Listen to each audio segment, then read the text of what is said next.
Hello everyone, and welcome to Fleet's Random Ramblings 57. I know, 57. We really are getting up in the numbers, like we really are going places doing things. I hope you're all having a fantastic time. I hope you're all doing well.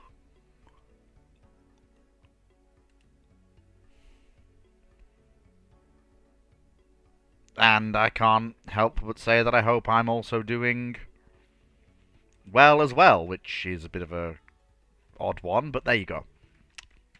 Hello, Lions. Nice to see you. Now, as I'm sure you all know from last week, I was not in the best spot last week. Conundrums had just occurred. Fleet was a little bit low. I'm still not in the greatest spot, so I'm gonna open with something I don't usually do. But if you do want Fleet to keep making this stuff and to continue rambling at you with complete and utter nonsense more than once every week, then please, please, please, now more than ever, I need people to let me know. I need you to leave likes, leave comments, watch videos, go back and rewatch old videos if you can. Leave likes, share comments. Just try and drive engagement, because I need more money. My goal, ideally, is I've got 2 months of finances left. If I can, in 2 months, get to a point where I can support my bills, I can make this job full-time. I can do this full-time. Now, that's going to be a bit of an ask, given what I currently have to deal with. But who knows? And like I say, any support you guys can give me, much appreciated. And for those of you who are, you have 5 minutes to put for the two Fleet's Fantastic Funders. You have 5 minutes to put in your questions in the question zone. Once that's done, then I'm afraid you have missed your chance for questions this week, and you will have to wait until next week's ramblings.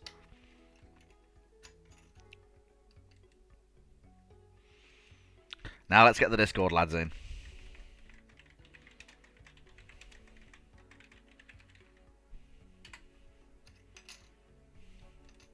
Hello, Discord audience. Welcome. Welcome to Fleet's Random Ramblings. Your weekly bit of nonsense.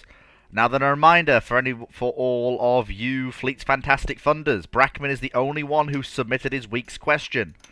You have 5 minutes to submit your question for this week before we start. The fire is it's 5 minutes, I want to give some of the co-hosts a chance to come in.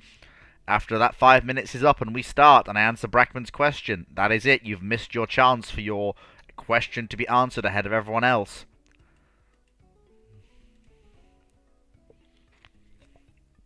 So, again, Fleet's Fantastic Funders on Patreon. You know who you are.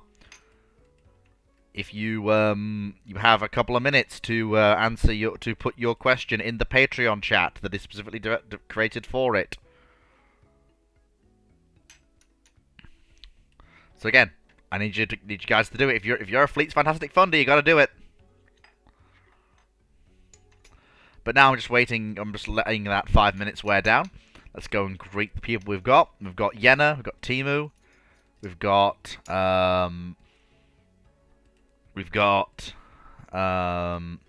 Maricane, we've got Lions, we've got Chandler Lord Chandle, we've got John Shear, and anyone else in the YouTube chat I can't see because they haven't said anything. So there are 7 people on YouTube, and there are 5 watching on the thing. Again, still no.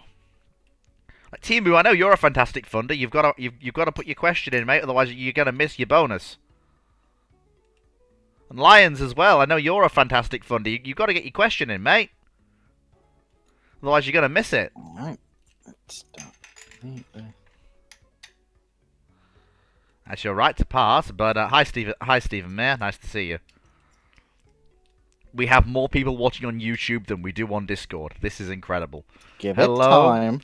Hello, YouTube audience. There are 10 of you now. Good lord. What an insane time to be alive. Yeah. Right, feast my eyes on what? A flat deck with 2 turrets on it?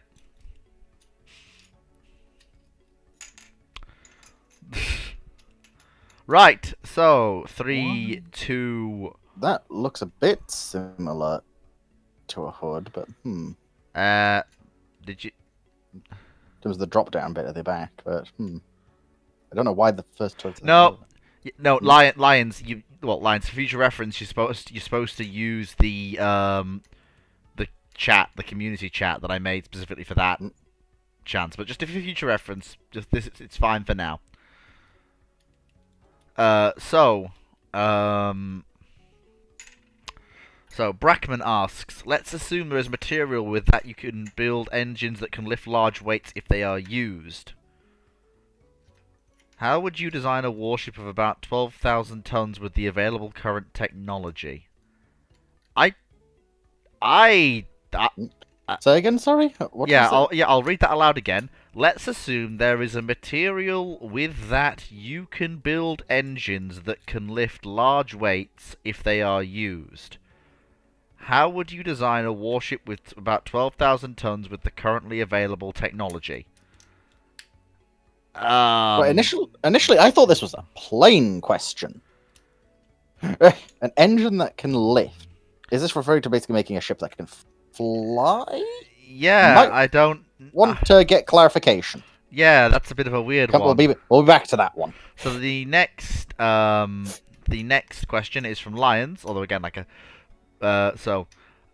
what is your favorite class of PT boat from World War II? Oh, it's got to be the classic Elko 80-footer. It's got to be. It's so iconic. I'll be honest, I don't have one. I've never been that overly interested into PT boats. I know they did an incredibly good job and they were incredibly important. But it's just not one I've looked into too much personally. Brackman, I know you're actually here. Are you going to clarify what you mean? Give him a bit, it might. Because I don't understand the question. I can't answer a question I don't understand.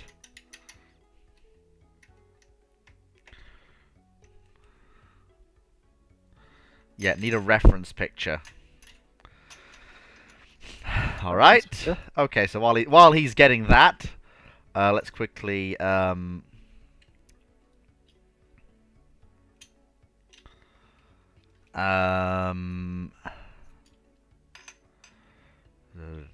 so the first question from Discord, which is how it usually goes, and then we bounce over to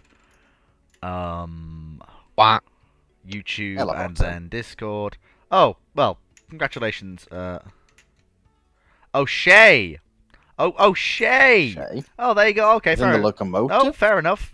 I will bear that in mind in future. Oh, hello, Knight. Well, I'm glad your mom's doing better. Didn't really know she was ill, sadly, but I'm very glad that she's better.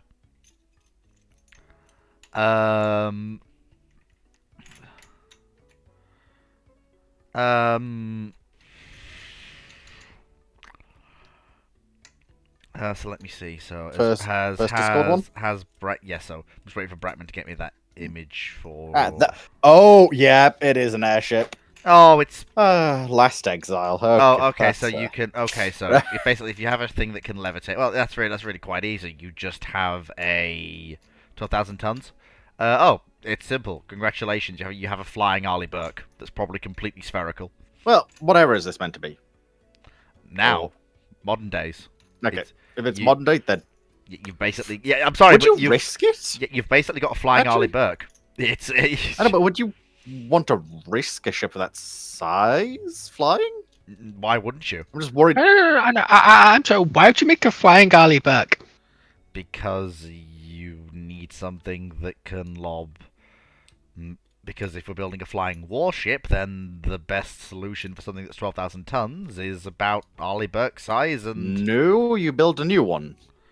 Well, basically, it was. What you do if you go to Project Wingman, you take one of their airship designs, which are essentially just massively scaled up flying wings, Yeah. and use those. Yeah, but you don't need to, Foxo, because because that's actually Well- too small. That's actually not even close to the tonnage levels we're talking, and they're also Hence to scale them up. yeah. But why does it need to be a flying wing? Better aerodynamics. Yeah, Less but fuel Better usage. mechanics faster, well, no. and if it can aerodynamics- levitate, Yes. Aerodynamics are a moot point at this point. We just No, need. they're not.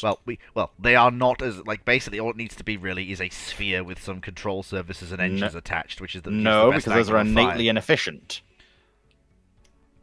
Or a They're ship like- hull. a sphere is innately inefficient at moving through air. Yeah. And it's going to be incredibly unstable. Well, it's not a complete sphere. It's more of an oblong airship shape, basically, traditional airship shape. Oh, I with think you'd have an control. entirely custom designed vessel. I don't think you'd basically take an Arleigh Burke and make it fly. I think you'd Yeah, have but something. you also want to have an Tiny. airship. Because if you've got modern aerodynamics, Yes. you could make this fucker supersonic. No, you can't. You can't make something that large move supersonic in atmosphere. The laws of mass don't work that way. Yeah, yes, they do. But If you've got levitatium, you can. if you've got because Because, right, if you're apparently able to make an engine that's made 12,000 tons fly through the sky, you've then got to raise the question of, so how is it doing this? Clearly, it must be ignoring some law of physics. Apparently, from what I understand, from what I was reading, so apparently it's an engine type that can lift large weights. So So again, you cut out a sec there. it's an engine type that can lift large weights. Yes. Apparently, so I assume it's some sort of engine that creates the lift. Then again, then you probably aren't building a 12,000 ton vessel. You're probably not building an airship, because what happens if those engines are hit? The airship falls out of the sky, but then again, the same thing. Yeah. But Dragon, the same thing applies to what happens if an aircraft loses a wing, falls out of the sky. yeah. Yes. Why do you want something moving fast? That's And harder also, to which hit. is why planes have a lot to make sure wings don't fall off. But Yes, but the point in I'm trying to- combat, yes, a warship like this will probably be attacked in combat. yes. Most passenger planes are not. Well, I was more referring Most to military planes have systems, have things to try and counter. But even Yes. still, But even then, why would the hypothetical warship not have countermeasures? In fact, why would the hypothetical warship not have enough hard kill measures to defeat most salvos of it? You'd basically have because surface area and volume. Because survivability, Onion Fleet. Mhm. No, Don't be seen. yeah, Foxo, you can't. Don't get Foxo, targeted. Don't get hit. Don't get hit. There's And survive no- being hit. There's no realistic way to move something that large through the air at a speed above 180 knots. I'll grant you reasonable speed, but I'll not grant you supersonic, because there's just no way. Yeah. Which means that you wouldn't get a ship. You'd get a very large aircraft. Yeah. What Fox is saying is, you don't use this to make a ship. You use it to make. You use these engines. Well, unfortunately, To make based a off giant plane. aerodynamic unfortunately- principles and aviational designs instead of nautical. unfortunately, you don't have a choice. Yes. No, Yes, the you question do, the though. question was building a ship of 12,000 tons. It just Not- says a ship. No, it said a ship of 12,000 tons. Yes, it says a ship. A warship of 12,000 tons. Airship. Yes, airship of 12,000 But tons. airships do not have to be a ship. Because if you No. want to say that, technically speaking, this could be a giant 12,000 ton tank. Because it's a land ship. Well, in theory, that would also work as well. A mobile command base. It's the same principle on which my land ships used to function. The You know, Or- Chandelord, the brilliant tracks- timing. the tracks are only Or- there to basically play- enable or- control. Yes, Fleet. that's Or true. it could be an absolutely massive AC-130, because that's technically a gunship. Believe I've not honestly, been that here would from work. the beginning. Honestly, that would Oh, be the don't worry, worst Clark. You've only missed like 5-10 minutes. This is basically the first question. I've mean- been there are- here from the beginning. I've just Oh, been you have- listening quietly. Right. I mean, I've sent there are- messages to Foxo and gone hello. I mean, Ah. there are. Because, I you mean, know, there are. occasionally I Right. basically I listen to you and fleet having your discussions, Dragon, and occasionally I send information to Foxo. Sometimes I send information to you. How? All to Hang make on! your Whoa, fleet whoa, whoa, having- whoa, whoa! Hey, Hold Lord, on, amusing. just a cotton picking minute. How come? Oh, yeah. How come you two get bloody shadow You've not boxes, seen my DMs with Clark. and I don't bloody get any Sonic shadow boxing? Where's my bloody backup Well, team? yeah, usually it's usually to try and gently nudge you in a different direction of, are you sure Sanity? about that? Okay, for that as well. Right, so Either way. Bregman has. Assuming Yes. there's a. That's the current question. Assuming there's yeah. material. That's the exact and copy build- and paste from Patreon, like what I just said. How would you design a warship? Again, personally, I don't think you design a nautical warship. So I think you let's design see this aviation. phraseology, okay? It's It's in basically an uh, airship. It's basically some sort of device that enables you to lift, basically an engine that, let's say an engine itself that weighs about 50 tons but can lift 1,000 tons vertically when powered, for example. It's anti-grav. It's a gravity riding engine. Basically, yes. I don't from like what the phrase anti-grav engines because it's basically because that's not quite what they do. They ride gravity. They're not anti-gravity. Yeah, it seems to be some form of anti-gravity is something else different. yeah. So it's a gravity rider. yes, basically. Nobody said it had to fly high. Technically true, Brackman, but still. But I would Well, point out that the I think the question you're asking yourself is, I think you are getting all front up of. They haven't put a ceiling on how high it can fly. oh that's Yeah, interesting. Theoretically speaking, Oh, that's an excellent theoretically thought. speaking, you could make an arc bird out of it. I mean, no, even better. Theoretically speaking, you could make a spaceship out of it. I mean, True. yeah. That's you sitting use it in to the get- upper atmosphere, You use it and to then it get can go something into very space. fast. Yeah, there is that. I mean, to be fair, one of the best solutions I can think for this is sea lift capacity. Congratulations, I'm moving an entire I'm moving an entire division across the Atlantic, and oh, your submarines have anti-ship missiles and torpedoes? Does the poodle You- have a sweater? Yes, it does. That's adorable. Lee, I'm sorry, you're thinking a sea He was- lift?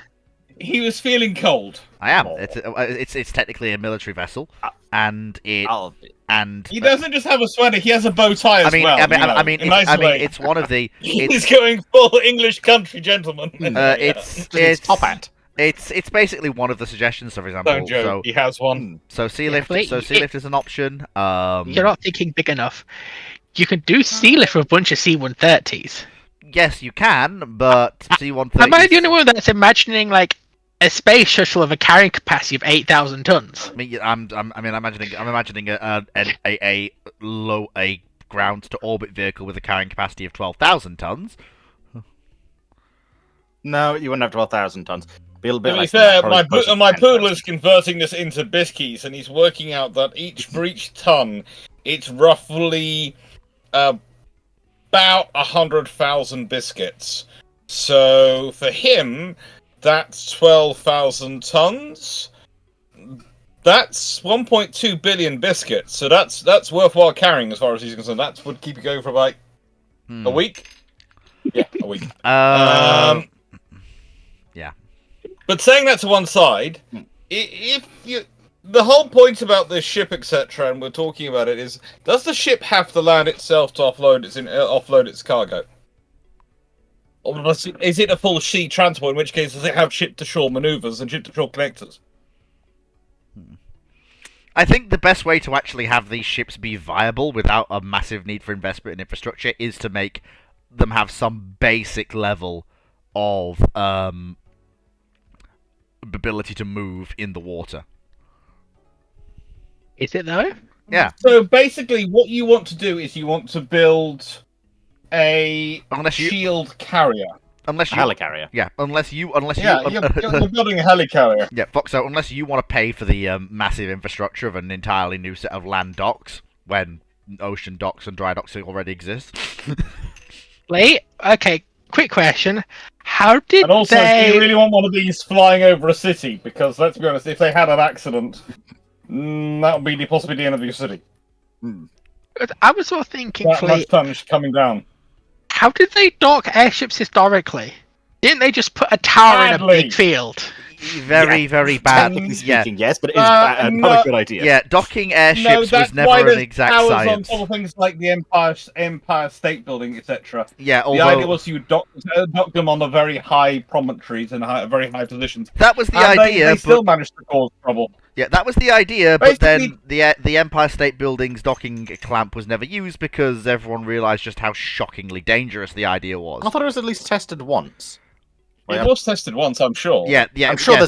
there are actual Yeah. pictures of it having actual stuff docked Yes, there. At it, least. it was tested once, and then they realised there was no way to secure the airship's trim. There was no way to secure the I airship's think roll. there was something else going on at the same time, which kind of had an impact on the airship industry. Well, yes, the Hindenburg. Rather big fireball. Yes, but Yeah, that kind of has an effect on the willingness of people to invest in these things when you have one go boom, to be and fair, everyone else is looking at it, and that does tend to focus the mind on I'm bringing this to where? No. to be Can you imagine fair, if that caught fire and detonated next to, say, the Empire State Building? to be What would fair, happen to the ground? to be Go on, fair, sorry. to be fair, airships were on the way out since about the 1920s. They only stuck around in very limited niche capacities. And this To is be fair, the amount of this people is- who I have trying to rebuild the airship as a viable system in almost every single video and every single comment on videos. Whenever I do an alternate history, there's at least I can guarantee there's going to be someone turn up and comment the idea. Well, the solution to this would be to invest more in airships, and I'm going, no, it's really not. the only It's reason really, really not. the only reason airships are coming back nowadays is because they can do very niche things that we kind of need in the modern economy that we've developed in the world, but only in Are limited they capacities. coming back? Yeah. Did you not see the Uh, 100-foot long new rigid airship that's been built in the United States? Right. That doesn't necessarily mean they're making a comeback, though. And the Yeah, other. wasn't that cancelled because they deemed it wasn't good enough? No. And isn't the only major airships nowadays the blimps that are used for advertising? Nope. No. not at Most all. of those have been taken down, actually. No, there's I know the Goodyear blimps Yeah. still fly. No. Nope. Goodyear blimp's gone. Is it? Well, yeah. Well, Well, Goodyear's it's got, Goodyear's blimps are gone, but non-rigid airships are still fairly common. no, that Yes, they are. Dragon, what are you talking about? Either way, just to very quickly hammer home my point. Yes, that was the prototype for the aerostat roll. That was. I think that's still. Yeah, I think the Airlander's stuck in development hell, which is not surprising. There's a traditional rigid that's been built out in the States that was rolled out a couple of months ago now, and is still undergoing and is about to undergo flight testing. There are plenty of blimps knocking around. right. Because, So well, when you say how there's Well- quite a few being 25 total non-rigid airships. that's not so bad. I should point out that on the 4th of when was this article published? That there was an article published in 2000 on the European, not too long ago, about Britain's futuristic airships, which will hit the skies in 2028 and bring 1,200 skilled jobs to North England. And they were supposed to be raising about £1 billion to do it, and they were carrying out testful flights. And so far, all I can find about them, and I do apologise if this is a real company, is that the Airlander was done some testing in 2016, 2017. Yeah, and it crashed. And Ed Miliband believes that this absolutely will be $1 billion industry and a green industry that will replace replace airliners in their international travel and flight. That was that was brave of him. Gonna have to get them moving quick. You're about 100 years I'm too gonna late put there. I'm going to put a link to the most sane article I found on this subject in here. Airlander had very, very, very, very, like I say, most airships these days have very, very, very, very, very, very, very, add more varies after that, niche use cases in which they are viable financially. They are not viable as airliners or cargo transport, except in, again, very niche cases. Well, yeah, they have one use in the modern world, Aha! and that's to hover above sport events with a massive advertisement Right. board. Well, that's the nice Fleet? that's the nice simple gotcha answer, Foxo. But like with most things, the reality is much more complicated than that. I think I found did some of the though? airship you might Yes. be talking about coming back. The AS-700 class, I believe which that's... the Chinese estimate over 100 of them will be created by popular demand. So far, they've received 20 orders. What? No, I'm not talking about the AS-700. Not at all. That's the only one that's sort of in apparent potential for large-scale production at this point. I mean, apart from the one that's already been built, that the Zeppelin company continues to build to this day. But again, apart from that. But well, it's not... Look at how many they build a year, please. Is the number larger than Just one? because it's in. Is the number But larger you than said they zero? were making a comeback. This is really hard to argue they're making a comeback. Yeah, they're not making Let's a put it this way. comeback. I would point out that again, this is another case of the panel twists Fleet's words to make a lovely haha gotcha joke. What I said was there are limited niche use cases, which is why we're seeing various prototypes being developed and low rate production of existing designs continuing. That's what I But you actually also said they're making a comeback. No, you've twisted Yes. my words to say I'm Yes. making a comeback. But Fleet, you actually Okay, can we said they're not making a waste comeback. the time of this this ramblings on this again? I believe we have questions to answer. Yeah, let's answer the questions. Right. Yeah, because okay, technically so speaking, we haven't even touched the ones from chat yet. So, Discord question. So, where were we?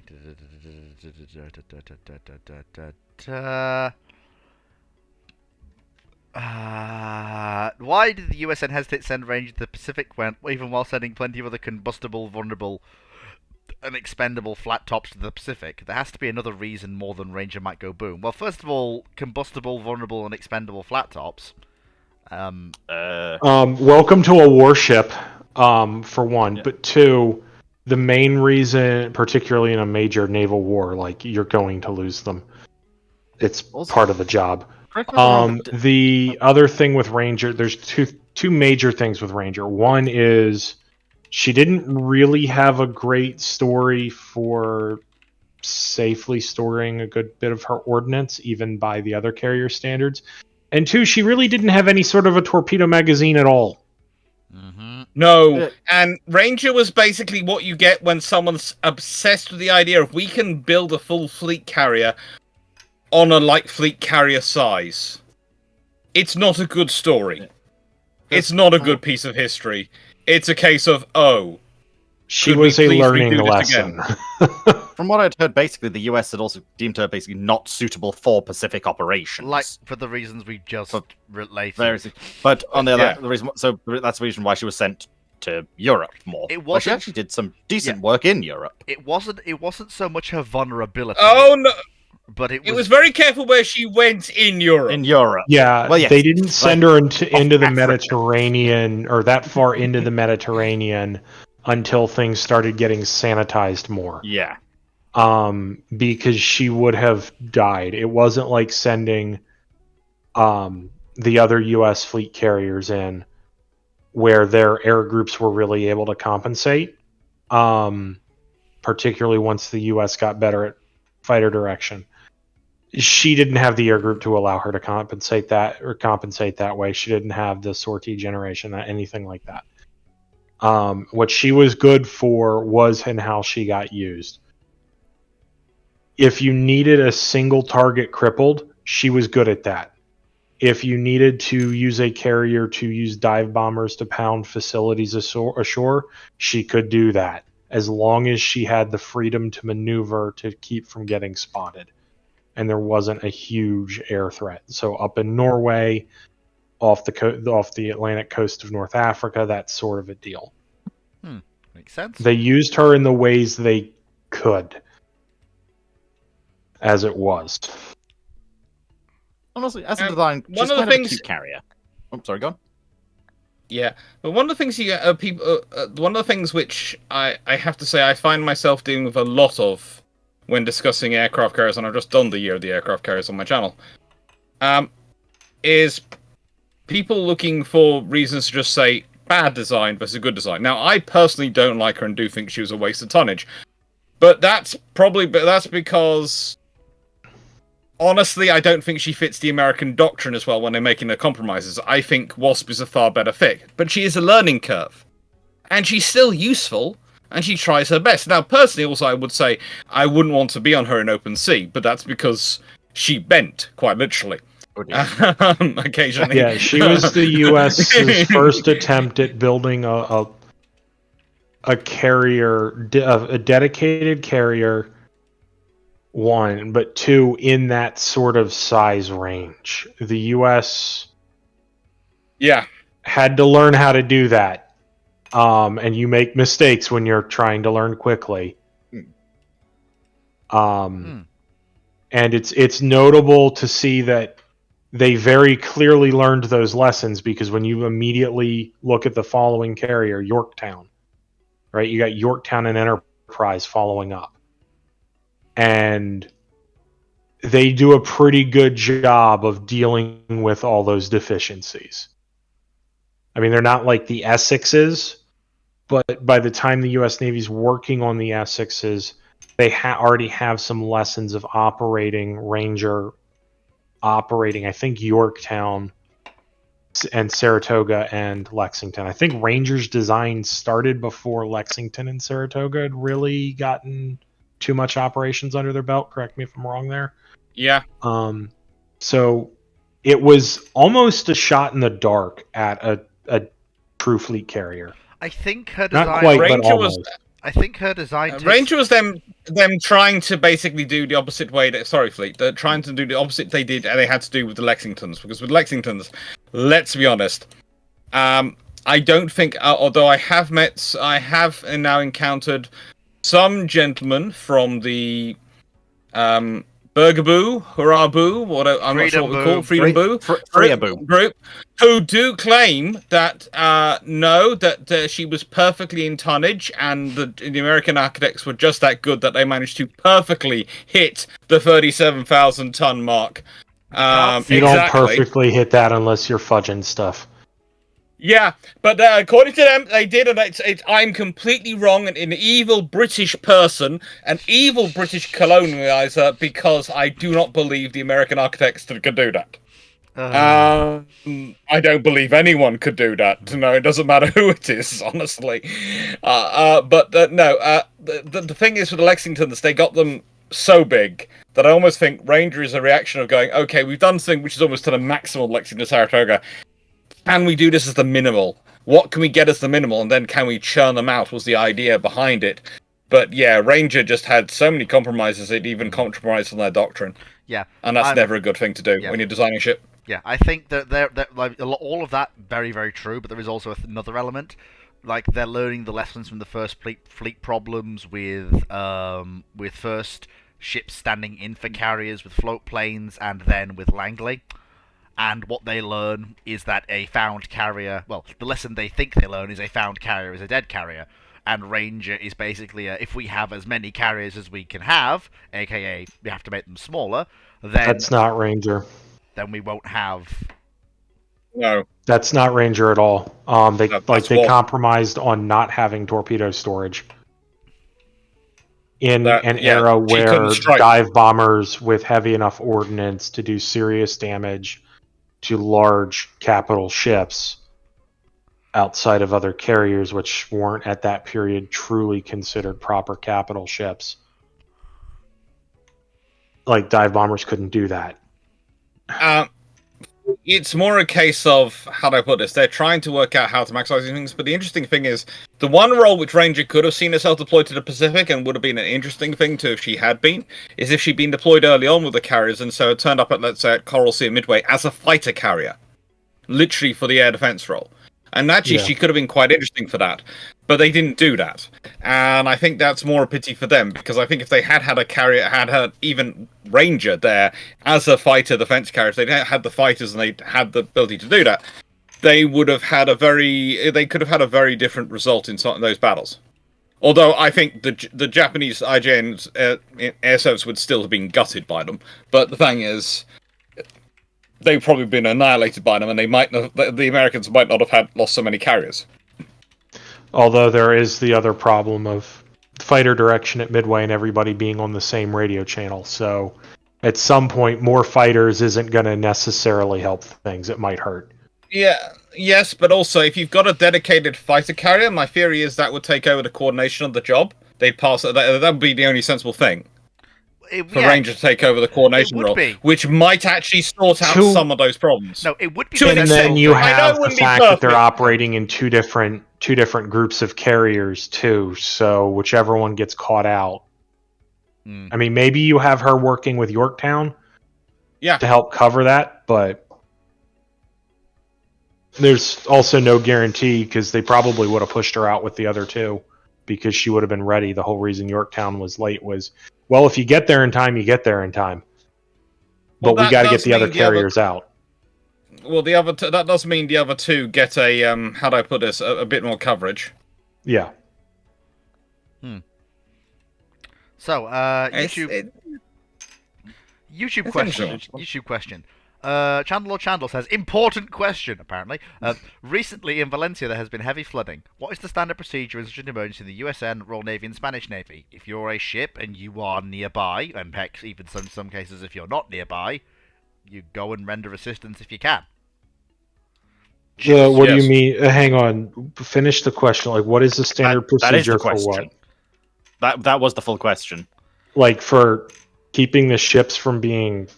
Like, if they're in port, or... I think he means if there's heavy flooding in a region and it's, the people are dead, buildings have been flattened, etc. Like, what's the standard procedure for that emergency for the USN and Spanish Navy?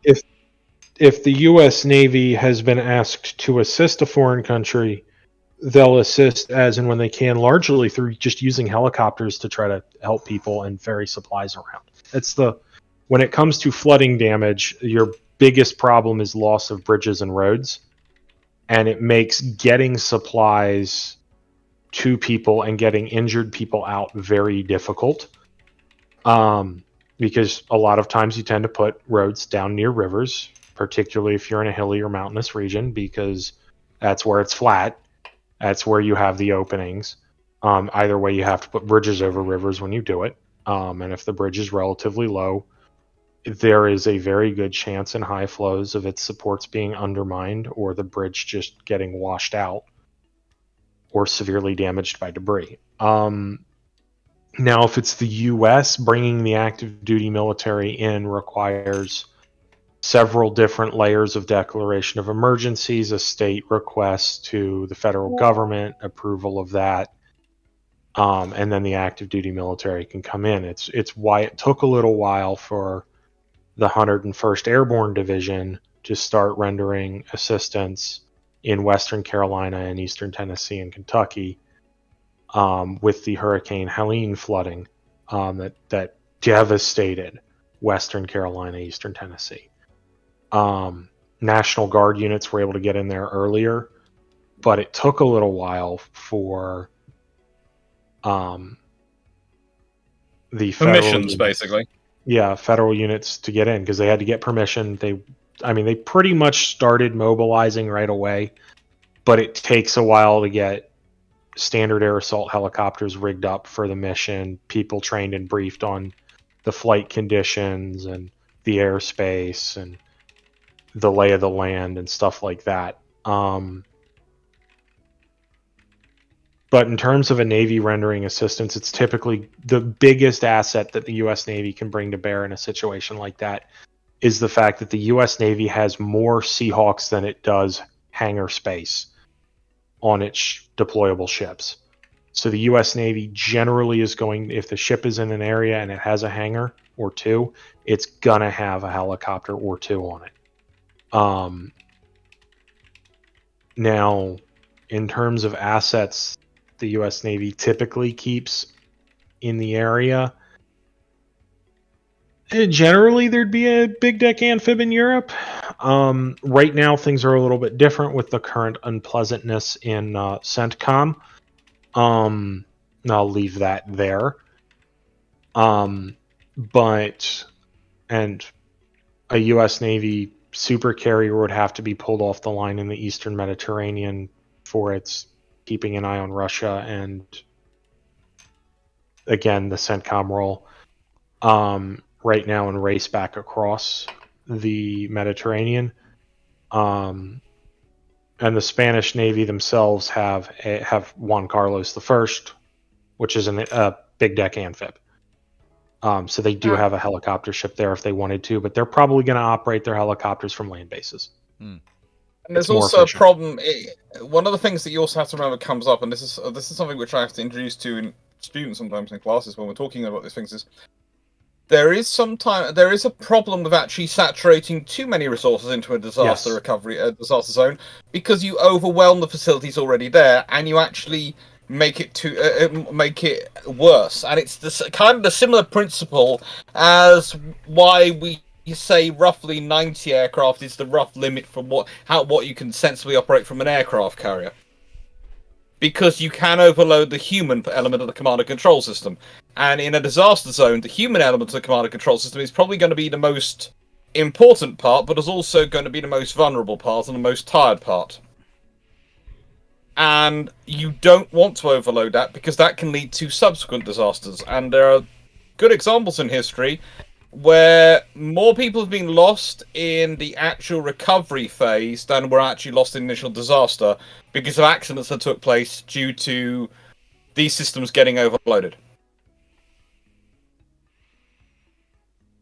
Which is always a scary thing to talk about. Absolutely.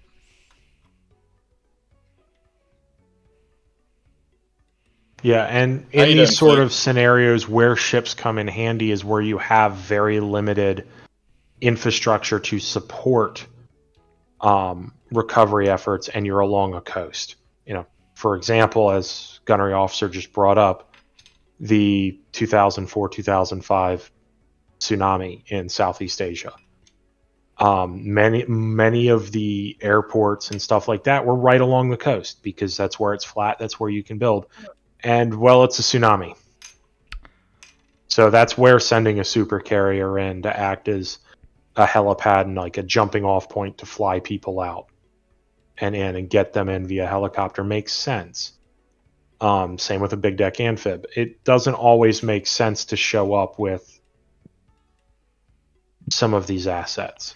It, like Dr. Clark was saying, it can do more harm, or it's just you're not doing any more good and you're just dramatically complicating the effort and pulling things away from mitigating other issues that could cost lives elsewhere.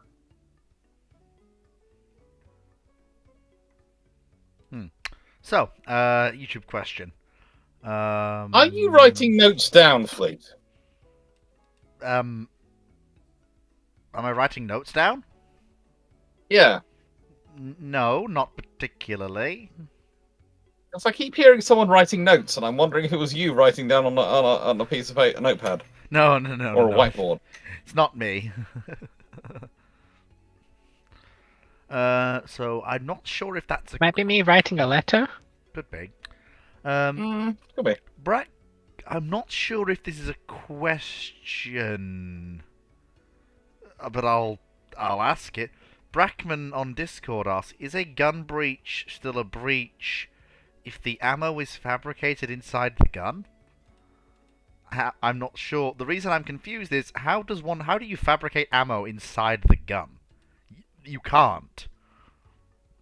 That's not physically possible. Because whatever fabrication technology you have will be destroyed when the gun is fired. If you think about self-forging warheads or something, This is what I like don't an understand. APS. This is what I don't understand. How does one fabricate ammo inside a gun breach? Yes, well, Like a Star Trek replicator or something? then the replicator is destroyed when the round is fired. Unless there's another replicator to replicate the replicator. In which case, just have a replicator outside the breach and then just shove ammunition in through Open the breach, shove the round in, and Yeah. go. Yeah. You wouldn't have the ammunition produced inside the gun. You would have ammunition produced outside the gun, then shoved inside to be fired. Because it Things are fundamentally... becoming very complicated very quickly in this discussion. Yep. So that was it's fairly straightforward answer, that one. Discord. Chandler, you were sent back in time to replace Juan de Magellan on his last voyage. What do you do to make that voyage a sugar show? Well, first of all, I don't know much about Magellan apart from the fact that he basically failed his way round the world. I don't know anything about him apart from that. Did he... Carry some salt beef. Did he die on that voyage, or did he not? That's the important question according to Fleet. Not making the voyage better, but carrying the did he die? I don't know much about Magellan. I know he circumnavigated the world, but that's about it.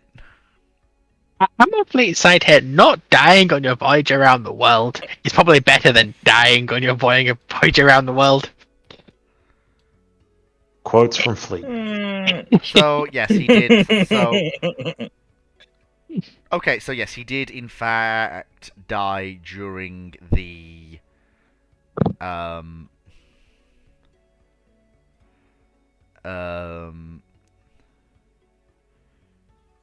During the voyage? Yes, he died during battle in the Philippines, apparently. Well, I'd say then the first thing is don't pick a fight in the Philippines. Well, yes, and also don't get involved in other nonsense. Secondly, given what have I been given? Because I could easily make this voyage not a sugar show. Let me see. I have how many? 5 ship armada. Are the ships I have anyway decent? Because if they are, I am. Yeah, they are. Okay, they're Carracks. So they're not top of the line warships, but they're not completely abysmal. So I think the correct thing to do, given that since I am directly taking the place of Magellan, is I will bribe whatever crew members I can to be loyal to me. I will then light off the powder magazines of every other ship in the fleet and sail for Britain. I've no interest in going around the world. The voyage just has to not be a shit show. And I want to go to somewhere I have a chance of understanding the language, rather than Spanish, which I don't speak. And if I can destroy 4 more Spanish ships and give one to the English, then I'm doing that. Simply put, I don't have enough knowledge about Magellan's voyage to make to give an answer other than that.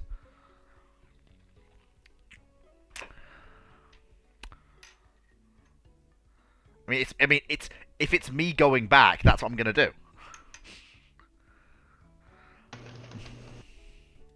Why are you all I desperate? suppose it's within the technicality of the rules, but it just feels so wrong in the spirit of it, doesn't it? Cyclic. I mean, I'm just chalking it up to Britain, Spain, this period. Fuck it. Look, I do not have enough. Not the reason Because I don't know jack all about. The reason I'm doing this is I do not have the knowledge for a proper answer, and I would have to go away and do about half an hour's research to hang on. Give a proper Also, answer. it depends on who's monarch of the time when Magellan does his voyages. It's What time period is it? It's just after Is the it's just after the Iberian Union's formed, I believe. So is it during Fat Boy Fun Boy's reign? Charles the Fifth of the whole Roman Empire. No, I'm talking.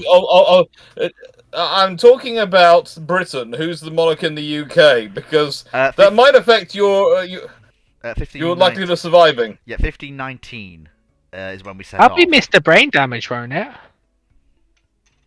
Oh, good lord! Good luck. Yeah. I've got better chances of living in the UK than I do of living in Spain. Probably, maybe. Because this 1519. How's your luck on coin tosses? You haven't. It's Fat Boy Fun Boy. It depends what part. It depends what period in Henry VIII's reign it is. It's the first 10 years of Henry VIII's reign. So he's not. So You might want to just stay friendly with the Spanish crown and head to Spain and learn Spanish. It's while he's still married to Catherine of Aragon. Oh, Yeah, you don't want to pull this and head to the UK or to Britain. Yeah. You're gonna die, or England. You're gonna die. They're gonna put you to the sword. Yeah. Oh yeah, that's right. Because Catherine of Aragon. Ah. Yeah. We're going to Scotland. What? What? That's not gonna help you either. I have That's missed not going to make something. things any better. That is not going to make What? anything any better. You're if you getting the wanna- same treatment. Yeah. if you Chandler Lord Chandler. I'm apparently charged by His Imperial Majesty to get to India. Yeah, but Chandler Lord Chandler, I don't want to die of dysentery. I would rather them lop my head off. You and get do it not over want to go quickly. to Scotland in You're this gonna get period it in then. prison anyways. yeah, Aiden, the Swedes will take any help they can get against the Danes right now, Sorry. and they're Yeah, willing go to to do a Sweden. lot of pardoning Where are we? to Sorry. get access to ships. Questions? What? He- And I'm he- sure he they'd said find he was trying to somebody help to us- teach you the language.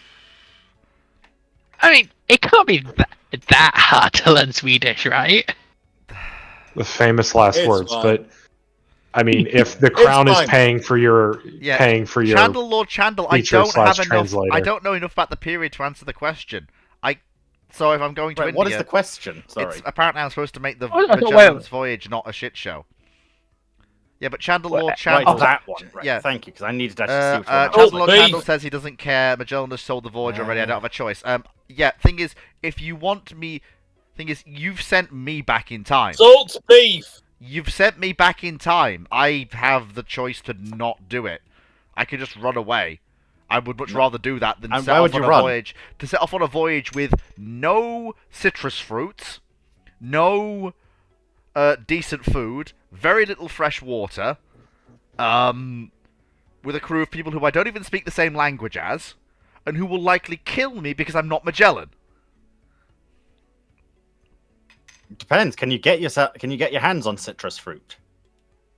It should be pretty easy. Like if you It's like, grown in southern Spain. Like, yeah, like Spanish oranges are quite a well-known thing, and oranges have a part of citrus. There's also other stuff like apples. And if you can't do that, you go to Italy. Yeah, Chandler, I don't. Yeah, you did ask the wrong Like- person this question. It is really, Go really. to brew ships then. Yeah, really not my wheelhouse, my Right. guy. Really So, not my guess the wheelhouse. because right, if you can get citrus from southern Spain or southern Italy, Yes. if you actively, realistically know the ranges of how long it will take to get to India, and you can get Salt beef. enough supply for it, Yep, salt beef would help. Yeah, salted beef would help. then Yeah. Salt beef The plus biggest problem citrus. you're going to have with the citrus is preserving it for long enough. Juice form is usually survives longer. That's why they Yeah. into juice. So Yeah, basically, you're gonna like, have to that's your squeeze a best lot of bet. lemons. actually, But luckily, right, you do have an I advantage. feel like it'd be done. You do have an advantage in nicest way. Limoncello. Eh? lemon wine. Limoncello. Yes. Also, actually, you might want to. It might sound strange, but you might want to bring an Arab, like someone who can an Arab who speaks Spanish. Because remember, if when preferably you one that speaks you're Spanish. heading to India, right? That's the intention, at least. Yeah. But Yeah, will remember- the crew kill them? Yeah, the crew's probably going to kill them. I mean, Remember, How we're mutinous talking is this about crew? no, we're talking There about are a lot of a- accidents that can happen. Right. hey, 16th let's put it century this way. Spain. Look at what Spain's just been through the Reconquista. They are having fun. Their relations between their Christian and Moorish citizenry is not great. On a knife's edge, we'll put it that way. I mean, hide them in your cabin, maybe, but you're gonna need them when you get around the Horn of Africa. Because essentially every sort of port you can land in is controlled by Arabs and Arab traders. Sort of from Kilwa upwards. And if you want to resupply, you're going to need to talk the language. It's far easier to probably find someone who is Someone who's Spanish that speaks it. I mean, as long as I don't have, Jewish. as long as we aren't going west. I tell you one thing, I'm You not might going be west. saying it's more. It's both more difficult to find someone who's Jewish because of the various things going on against Jews in this period, but also they're going to be more tolerated than someone who's Muslim, by Yeah. Christian sailors from Spain in this period. I And honestly, how do I put this? They can usually pass the Mediterranean quite well in this period, that population. So they will, so they all pass the Mediterranean, but they pass for northern Mediterranean rather than southern Mediterranean. I mean, And the thing is, you Fair. need someone who can blend into the crew and disappear. but you probably do need Honestly- someone who speaks Arabic at least. Honestly, also, like, if you've got your knowledge, couldn't you go the other way to India instead of trying to circumnavigate the globe to India? Yes, that's what I'm definitely doing. I am definitely not going far But away the from whole all point was- civilization. The whole point was he wasn't supposed to go through the Portuguese controlled part of the world. I don't care! I don't want to die! Oh, you probably Well, then the will. Pope's Yeah. going to have something to say about that. In the nicest way, you'll die at the hand of the Portuguese. I have 5 Yeah. decent ships. Unless they show up with a massive fleet, I'm just gonna fight them. It's the Portuguese in this period. They do show up with massive fleet. They're the ones who turn up with 20 to 30 warships and a convoy. Like, Also, no, also, no, don't you And have to send isn't them this forward? the time period where Also, you find battles like single Portuguese carrack beats fleet of 30 to 40 Indian galleys? Yes, Like but, in I, the- but I have Yes, and 5 also carrots. there's also yes, And but that was fleet, they Yeah. will tail you with a slightly faster ship and Also- bring in others. Like, they did this. The Portuguese were excellent. Correct me if I'm sailors. wrong, but actually you've got 7 ships. I really don't want, like, this is just... Like, I'm being basically set up... honestly. I'm basically being set up for failure and a painful death, no matter what I do. Because this whole idea was incredibly stupid, and the fact that Magellan sold it made him an idiot. As was proven by the voyage, the man was an absolute I mean, idiotic ignoramus.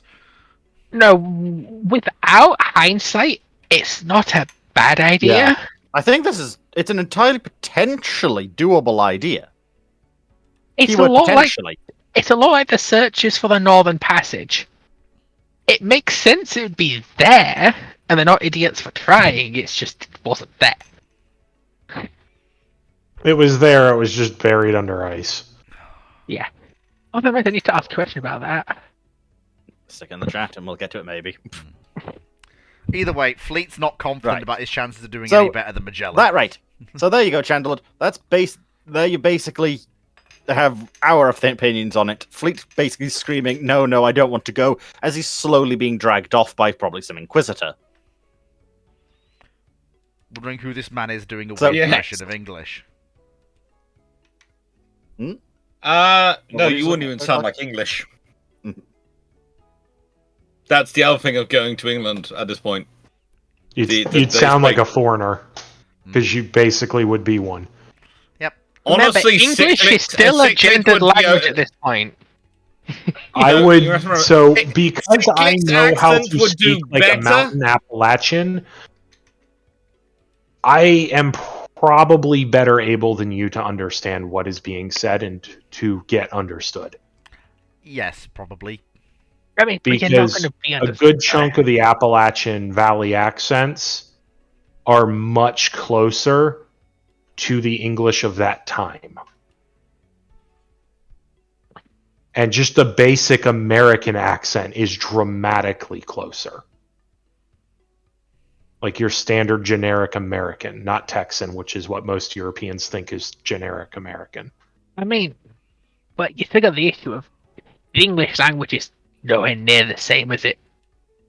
Like, You're spoken right, English it's not. in that I it feel still like- has I feel actual. like I feel rendered- The American actually meant still. dialect started to break off several hundred years ago from that, and has remained closer. there have been a lot of changes to the various British dialects that did not occur in the generic American, the formal generic American. Note, I'm saying formal. Yes. Um, Can we? I feel like Shall we move on? yeah, we're tangenting. even So- more aggressive than usual. Move on. That question drained me. How? Yet, don't ask. Your typical gunnery officer asks, the year is 1978. Which carrier with the respective screening vessels and air wing would you choose for conducting an air raid on a Soviet airbase and at the same time defending your carrier group from Soviet bombers armed with anti-ship You're not missiles, doing that with a Soviet single carrier. Soviet submarines and warships, the Ark Royal or USS Midway? It's the Midway. The Ark Royal dies. No. The Midway dies less I mean, quickly. they just both died of the first bomber raid because it's 1978. You're talking about Midway. That means you're dealing with F4s with AIM 7M. Okay.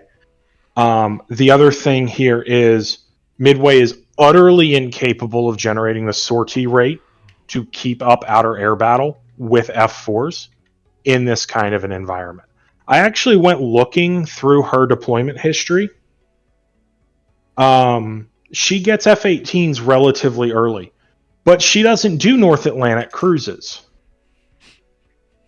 in this period. She's relegated to the Mediterranean pretty much. And there's a reason for that. Mm-hmm. And by the way, F-18s relatively early is 1985. Oh. There was a Forrestal or a Kitty Hawk, I don't remember which, that did a North Atlantic cruise in 82 with F4s. But she wasn't by herself. She was up there with an F-14A equipped carrier. U.S. doctrine for this period to go up that far north, not to just north of the GIUK gap, but to go up to the North Cape, 4 carriers. Not 1, 4. Oof. The Soviet doctrine was 1 regiment per carrier. 1 regiment of backfires per carrier. Preferably backfires. If they had to use Badgers, they would. But, and that's in a concept of missile attack from submarines, missile attack from surface ships, and from the bombers. Now, there wasn't great coordination in this period between the bombers and the Navy, like the submarines and the surface units. But there was much better coordination between the submarines and the surface units in this period. It's not at a modern extent, don't misunderstand me on that, but a single carrier going that far north is a dead carrier.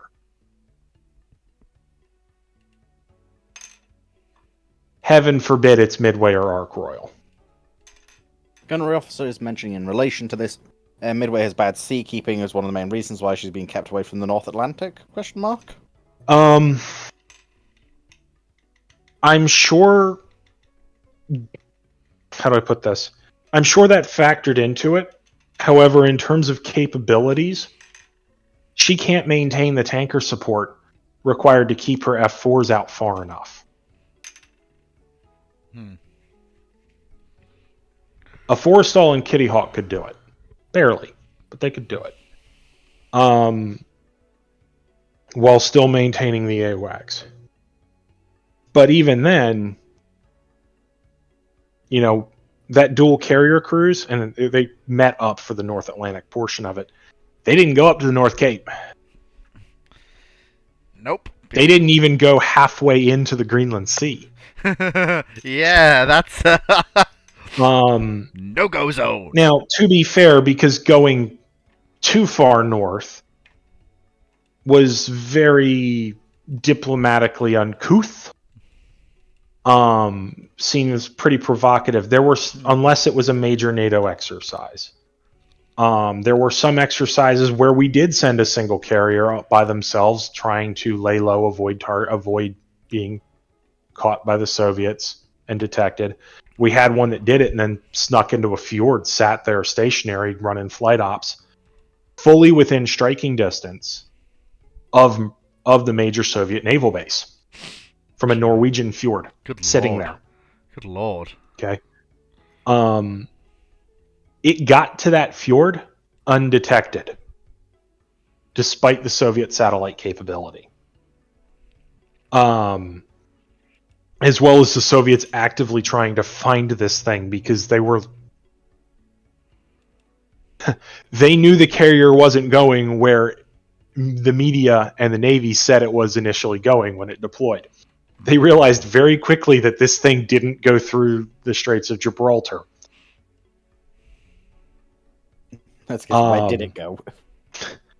And they realized very quickly it was heading north, but they did not detect it going through the GIUK gap despite trying to get submarine picket lines out there. Like, this is the thing about naval warfare, and particularly the operational level of naval warfare in this period. The ocean is not yet transparent. It's not quite there yet either today from a surface perspective. There's very few nations that have the surveillance capability. If there's any, it's one. And then the people that nation is involved in an intelligence sharing pact with. That have the capability to really track warships like this on the surface of the planet today. There's another nation that's trying to build up that, but even then, you can still slip the net. It may require a little bit of luck and a lot of guile, but you can still slip that net. Back then, would make today look like somebody who's trained to do that today. It would be child's play. But even then, once you start talking about strike range with Midway's air wing and her ability to tank her aircraft with buddy tanker, KA-6, KA-3, right? She can't do what I believe it was America, I can't remember, did. She just can't. She's got to get up into the Barents. You don't want to be going into the Barents as a single carrier. You're going to go to the bottom very quickly. You could have 4 Ticonderogas. All the kids. And a dozen Perrys, it doesn't matter. You're going to go to the bottom.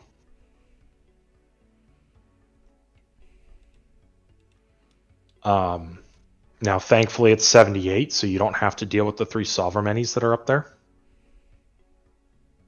But, that you would have to deal with by 83. But, for those who don't know why I'm bringing that up, Standard Missile of this period would very much struggle against musket. But in 78, you've got a lot of concerns. Still. It's basically not a good scenario for you. Nope. Yeah, it's a suicide mission, and you're not going to accomplish your objective, in all likelihood. Yep. Because you have a small air wing that, even if you launch the attack, right, you've got F-4s trying to defend your carrier and escort this strike package that are flying into the teeth of MiG-25s. Yes, MiG-25 isn't that great of an airframe. However, when it comes to a BVR joust, it has a massive advantage on an F-4. Yes. And then you're running into the teeth of a ground-based integrated air defense system that your air wing physically is incapable of dealing with. Mm-hmm. Even if that was your only objective and you weren't trying to strike anything. This only gets worse if you're a British carrier because you don't have a lot of these enablers. But the end result is the same. Mission failure, aircraft battle, or carrier battle group lost. and hopefully an admiral taken out back and shot for treason by incompetence. Mm-hmm. Probably. So, To Nice. use the By the Soviet way- terminology. By the Yeah. way, Fleet, you actually skipped a question on Discord, so we'll probably want to go back to that one. did I? Where? Brackman, is a gun breach We still a did breach that. of the ammunition? No, we did that. We did that already. Oh, did you? Right. Yeah. We did that one. We're not This- circling back. Right. No. Okay, this is why I was, asking earlier about what's going on. Knight 6831 on YouTube. If Go on. Chile had ordered 3 Almirante Latorre class, but one of the 3 was bought so the RM could take it in for carrier conversion, and the 2 battleships were built for Chile, how plausible is that scenario? That's fairly plausible. The only problem with it is really the Chileans finding the money for 3. They found the money for 2. The only slight issue is them finding money for 3. But if they can find money for 3, and presumably If the Royal Navy has a buy 2 get the 3rd free deal going, yeah, like the only thing I would change with that scenario would be that all 3 would be bought by the RN for the duration. You'd still get Eagle, but the Chileans would get 2 battleships back at the end of the war rather than 1. But that would be the only real change. Well, it depends on when they're started and such. Also, Assuming... what's being paused or cancelled or being delayed to do it, and also nothing, because do the Chileans Britain. have the Chileans have the infrastructure to support 3? No, 2. They can support 2. Because that's So what they they're gonna probably get. don't buy a 3rd, Well- just because if they can't, even if they have the money to buy a 3rd, if they don't have the infrastructure Well, yes, for it, that's why they did. Chileans are at least one of That's- the more logical ones. That's to why they buy, didn't buy a 3rd, but we've got to buy it a 3rd here. Well, also so... also the money. yeah. Well, no, we don't have to. It's how plausible is the scenario? Well, the thing is, if they've got the money to buy 3, then they've got the money in next year's budget to do what they did historically, which is historically they built infrastructure for 2. They lengthened. I think they lengthened a dry dock so that any one of the battleships could use it at one time, and they bought some bigger cranes. I think they just have. All they would have to do really in this case is buy a few more big cranes, so you could have 2 piers where you could do major work on the ships not in dry dock. Because you only really need 1 dry dock to house 1 ship at a time. Because if all 3 ships are damaged enough that they all need to use the dry dock at the same time, something has gone horribly, horribly wrong. And you're probably losing a war to Also- a point where even if you can repair them, it's not going to matter. Also, slightly circling back to the one about the dockyards for being built in Britain. I don't actually remember exactly how many dockyards were available for capital ship construction. For Too many. foreign Too construction. many. There were dockyards screaming for work in the... Yeah, there was 1910s. dockyards screaming for work, but how many could handle dreadnought scale super dreadnought scale capital production? More than... That's what I'm just- you've got about 3. Now let me. If we get into the I saw a text, you've couple got of ships 3 were of them. paused. Dragon, you've got Sorry. you've got 3 that go bankrupt. Which were the most famous one is the London facility, which went bankrupt quite literally because Churchill refused to give them a cruiser order, give them a battleship order. So there's space. And There there's is- all sorts of there is space. The thing is, there is space. The main question is, who are they? They're buying them off Vickers, aren't they? Amarante Latorre, I believe so. So, in which case, yeah, there's space in the Vickers yards. That's the question you have to ask: is there space in the Vickers yards? Yes, there is I space think- in the Vickers yards. I think the best way you have this happen is you have 2 with option for 3. So whereas I think historically it was 1 with option for 2, and the Chileans chose to take the option for the second, which is why when the Argentinians chose to didn't manage to sell the second Rivadavia. So Chileans decided they needed 2. So I believe if we instead make that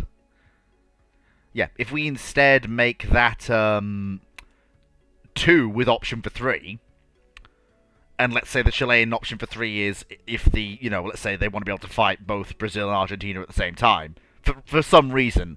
It's a logical outcome they could come to, but it's not really something their budget would historically support. But let's assume the reason I'm doing it this way is because then you get the historical that Almirante Latorre and her new sister are begun at the same time. And then that means they both enter service at around the same time, so you'd have HMS Canada and HMS Eagle entering the fleet in 1915. You then have the third ship, which would probably be called some form of O'Higgins. She'd probably be a replacement for the armored cruiser O'Higgins in the Chilean Navy. Probably possibly even a battle cruiser. Yeah, possibly. But She yeah. might be a battle cruiser bomb because that would be a more sensible replacement for your thing. So that time period, she'd be. I mean, the thing is, maybe a Tiger style battle cruiser armed with 14-inch guns. Well, I get what you're saying, Dr. Clark. In terms of actually replacing the same role, the Almirante Litores are actually a knot and a half faster than the O'Higgins anyway. So... Yeah, but the thing is, but I get what you're saying. But Fleet. it's just that's the joke Let him about it. finish. No, Fleet. Let him finish. Fleet. The O'Higgins is the armored cruiser for that role to the previous generation of battleships. What you're talking about is building something which is its role to the current generation of battleships. Yes, the current generation of battleships are faster than the O'Higgins, but that means that the O'Higgins replacement needs to be faster than the current generation of battleships, doesn't it? Yes, that is true. The problem is Thinking though forwards-wise. the problem is though that spirals cost. That begins to spiral cost a bit. Not realistically, because you could renown it. For them, a battle crew, something which is fast enough which only has 3 turrets is fine, because let's be honest, none of their counterparts have it, and it's going to be fast enough and powerful enough to deal with anyone else's cruisers, but going to require a capital ship from anyone else major That's to true. intercept it. So you And- could actually take the hull shape, take out turrets, and renown it. So basically, if we look at the Almirante design, Which let me see. The Almirante Latour class it starts off, it's already a 22.75 knot ship. So you're only looking, and it's got coal and oil fired Yarrow boilers with Parsons low pressure and Brown Curtis high pressure turbines. It's got 10 14-inch guns in 5 turrets. So if you take off 2 turrets, my friend, and put in more boilers, I don't see why you couldn't get that hull up to a fairly consistently high speed. I mean, to be fair, Dr. Clark, if we're talking about designing a battle cruiser for work in South America, you could probably take out 1 turret, aim for 26 knots, and still have a battle cruiser, quote unquote, that is still perfectly faster than anything else in the region, and still has 8 14-inch guns. Yeah, but the Chilean the Chileans, how do I put this, like to match the Royal Navy's cruiser speed and cruiser definitions. So if you consider that Tiger is laid down in 1912, these are laid down in they're laid down in 1915, aren't they? No. The Almirante Or Litore. So the Almirante Litore is laid down in. Let me see. When was she laid down? Yeah. So the bid went out in 1910. She was ordered. You can be fitting out in 1915. Yeah. She fitted out and entered the fleet in 1915. When was she laid down? She was launched she's laid down in 1912, launched in 1913. Yeah. Actually, she's laid down technically in November 1911. Yeah. It's most of the work done is 1912. Yeah.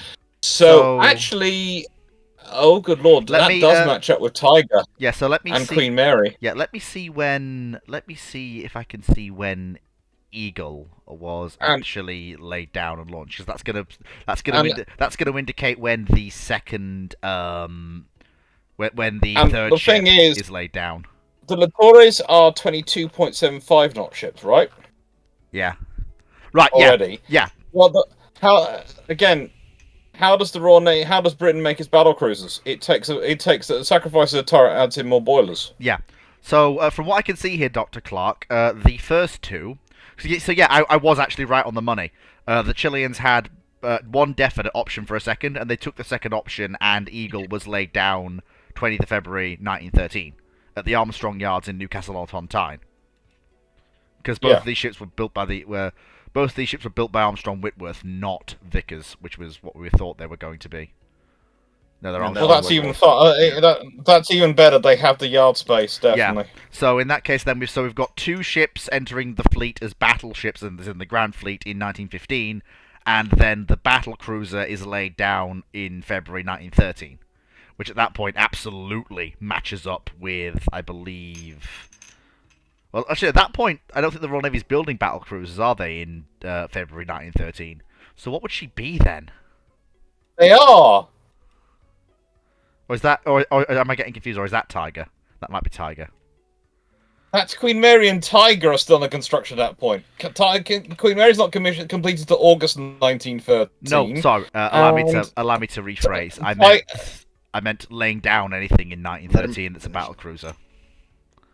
They don't lay down anything in 1913 that's a battle cruiser, but they'll have just built. They laid down Tiger in 1912. So honestly, again, you're just going to copy the Tiger and Queen Mary thing, where you take the equivalent battleship on the construction, you take a turret off it, and add in boilers. So basically, we've got another cursed Congo sister. Basically, Yeah, it's going to be that's pretty much it. It's going to be a Congo. It's got 14-inch guns, hasn't it? Yeah, it's going to be a Congo. Well, it's going to make. Well, it's not going to become a Congo because seeing as it's taking Eagle's place, because Eagle's now completed as a battleship. Yeah, but So honestly, it's going to better. be pretty interesting. I mean, it's better for Britain because it's now a battle cruiser that they're converting into a carrier. I was like, So that's a quick thing. Is it based off a battle cruiser better for the carrier conversion? Or Absolutely. the battleship of Eagle? At this point Absolutely. in time, at least. Oh yeah, no, absolutely. You've got finer lines, much higher speed, less weight and armor to remove. It works far. Battle cruisers are always better as conversions. Always. It's pretty much a flat rule. What is converted to battle carrier though? Yeah, she's the hang on, the oh come on, Fleet, use your brain. The calculus that went into the choice to convert Eagle still applies to this hypothetical Chilean ship. This hypothetical Chilean battle cruiser. Does it though? Yes. Because the Royal Navy had enough battleships when they're being converted. Mm-hmm. They don't have enough battle cruisers, and they've lost a couple. Yes. So wouldn't it make sense that you've got the battle cruiser on the stocks, just finish it, get it in the fleet to replace the older battle cruisers that have shown to be ineffective? Go on, Foxo. You've got him on the ropes. Keep it up. Keep it up. You can do more. Aha, but Deliver the killing blow. However, but I counter can with, do it, with renown repulse. There's no need for this. But you can get a pair of 15-inch armed battle cruisers instead of a single 14-inch. So, armed ship. Fleet, remember what I said about naval warfare and expecting losses. Yes. Based on the battle cruiser combat experience so far, and just general understanding of naval warfare and getting into a gunfight, you're trading hits with whatever you're engaging in all likelihood. Mm-hmm. And you know at this point you're going to have to engage the German battle cruisers in a gunfight. Because part of the battle cruiser fleet's job is to screen the British battle line against the enemy's scouting forces. Well, remind me again what was in the German scouting forces? Lutzow, Deflinger. Yeah, these things that are considerably more powerful than armored cruisers Yes. and armed with capital grade guns. Uh-huh. And that you know have the Well, ability to that you kill know battle absolutely cruisers. crunch your battle cruisers. You need modern battle cruisers. Also, I just want to double check. Because you know any next fight they get into, you can expect losses. You need Especially to amongst have the more older ships on battle cruisers. standby. When was Because the the fact older that battle those cruisers ships have right proven now? to be completely inadequate in the modern battlefield. Yeah, look, yeah, Stuff like so- invincible, inflexible, Yeah, and what's their successors called? Actually, yeah. Fagging. No. Faggable. I thought they purchased her much earlier to convert her into Eagle, but that choice wasn't made until 20th of February 1918. So yeah, absolutely. They just. So the logic is still the same for the purchase. It's just we're purchasing her to be another battle cruiser and restarting construction, rather than we're purchasing her to be another battleship and restarting construction. And that caused an interesting thing, because if you have her in service at the end of the war as a battlecruiser, she's going to be useful still. Actually, would you see them finishing her with 13.5s and just using her as a Tiger sister ship Probably not. instead of keeping the 14s? You would have to do some reworking to, and also I would point out that the Chileans may be willing to stump up more cash to buy her. They tried to buy Eagle to be reconverted into a battleship. They managed to stump up 1.5 million of the 2.5 million the Royal Navy wanted them to pay. If there's a battle cruiser on offer, and it's the battle cruiser they've already... Well, they don't have to reconvert her, so the pricing may work different. One. And two, she's actually a valuable unit to them without major reconversion. Like, you don't have to convert an aircraft carrier back to a battleship. So honestly, I think you just have a battle cruiser, and that is a very useful thing. So it would basically be the same as the battleship. So as soon as the war's over, the Chileans be like, right, you purchased them for the duration. We'll have them back now, please. Yep. So that means Chile enters the 20s with 2 battleships and a battlecruiser, which just they've won. They've won the naval war for the next 20 years in South America. There's just No, you know what's the interesting thing, though? Does America accept not building any Lexingtons if Chile has a battlecruiser? Because are there going to be senators with enough ego obsession in America who, over the size of their you-know-whats, that they're going to insist that America has battlecruisers if another power in the Americas has a battlecruiser? And Sickling is mentally trying to marshal the argument to say no here, but he also knows what the average politician in America is like in this period. I'm not trying really to muster and knows anything. There will be some. Not really trying to muster anything on this. I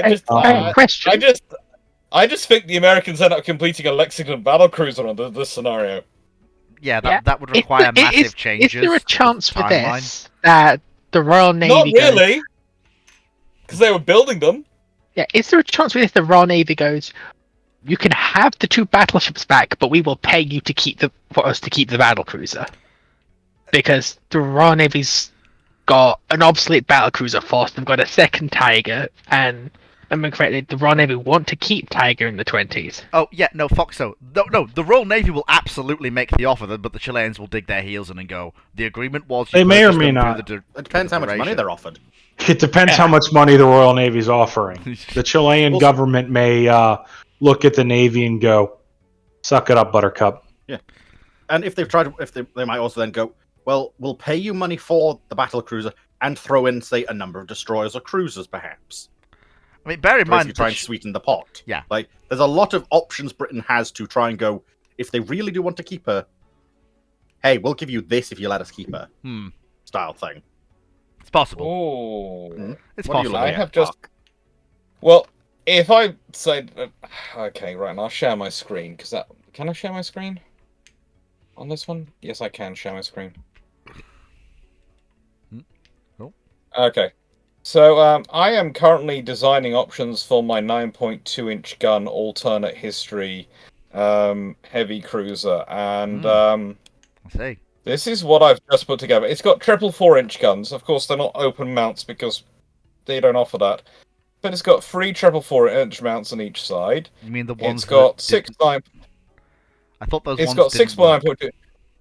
They didn't work, but they're period appropriate. They're what the Navy would fit in the period.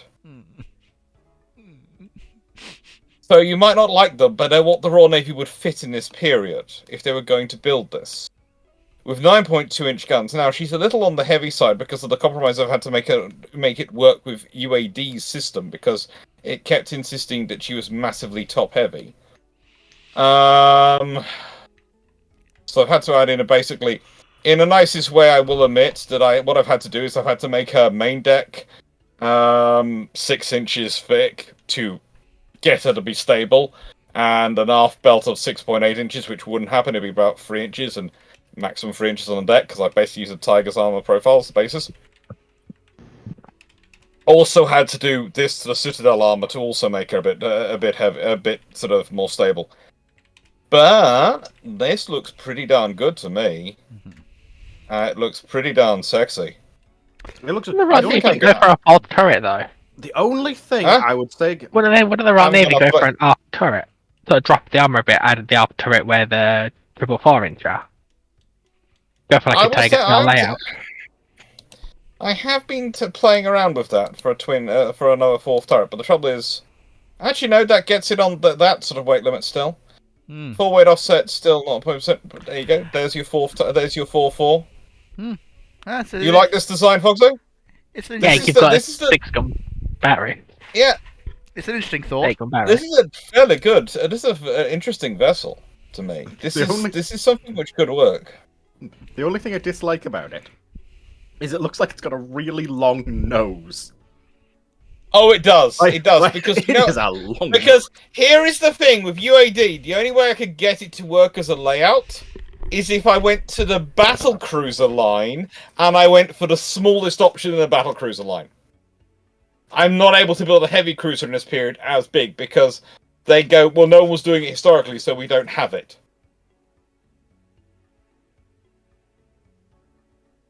So I've had to go to a battle cruiser line, and I've literally had to take the Courageous class hull and shrink it down as best I could. And is that going 28 knots? I see. That's what I built it to be, a 28 knot ship. Honestly, I I'd be- built because Sorry, go. you probably would, but I thought in the period if it's launched alongside Tiger, it's going to match Tiger's speed. Because that was the new cruiser speed at that point. And so that's the thing. They are supposed to be built alongside Tiger. Like, But yeah. if anything, I'm just curious, like, if these were built, how they perform in World War II. Because I could In World honestly War- see something them be kept around. I can honestly see the treaties being adapted to have a category for this, and then it would be a very interesting scenario because these would be the ships which everyone would be building in the 1920s and 30s as their status ships. Well, 30s. Because they can't they couldn't build build battleships. They can't build them during the 20s. Building holiday applies. Oh, depends. The treaty might be They different. built the cruisers in the 20s. That's what they built as their status ships in the 20s and 30s. That's true. That's why there's all the cruiser competition. Oh no, I completely agree. But these are a step enough above cruisers that I think the building holiday will apply to them. Oh, I think. Oh, no, I They're think- really where the non-light cruisers would have gone Yeah. if they went anywhere. Like if you can't build battle cruisers because you're on a capital ship building holiday, this is where the quote unquote these are going to be used probably as the cap of the heavy cruiser, quote unquote heavy cruiser. My view is always has been, and it's the case of the British were noticing themselves as battle cruisers turned from battle cruiser 2 words economic warfare, basically dreadnought armored cruisers, into battle cruisers 1 word which could fight other battle cruisers. They were getting bigger and bigger and more expensive and more expensive, and this meant that you could no longer build enough to do the station keeping role. And so the Royal Navy keeps looking at this intermediary cruiser, and there's a really interesting thing, because I read the actual lines in the National Archives of what they said. And people often portray the Royal Navy as going, no, it wasn't economical to build it, because you could build pretty much, for not much more, you could build an I-class. But actually, the Royal Navy's real reason is, when you actually read the document, what it actually basically says, and once you read through it, is, no, we don't need to build these yet because we have life in the I-class and we can make use of them in that role for a few years after we no longer need them for the battle cruiser role. So basically, the Royal Navy's already worked out, oh, this is what we're going to have to build in the future for the station cruiser role, the flagship of things like the China Station, the Caribbean, those sort of places. Because we can't have the battle cruisers are going to be too big and expensive. We're not going to have them enough numbers to do that and to be able to permanently base them on those stations. But at the moment, we don't have to because we have the older battle cruisers, which are no longer really useful for what we want to do as battle cruisers, that can slot into this role as the time goes on. Fair enough. Which is a very fair assessment, but it is a very different assessment from saying the Royal Navy was going to say a blanket no to building them because they could build for not much more AI class. Because at that point, in 1912 to 1915, no one in the Royal Navy wanted to build any more I class, either Invincibles or Indefatigable, because they'd seen how the world had changed, and they didn't think they were safe. They were sensible things. Getting back to our conversation earlier. Yeah. So I there you, think I think there you made you- a very nice vessel. yeah, there you are, Knight. That's an absolute hammer on that question. We really ground that thing into the ground. Next one then. Yep. So Discord question. Let me just get myself where I am. I think I know where I am. Just give me a hot minute. That was a rabbit hole question. You're indeed right, gunnery officer. It was a bit. Yep. This is why we call it ramblings.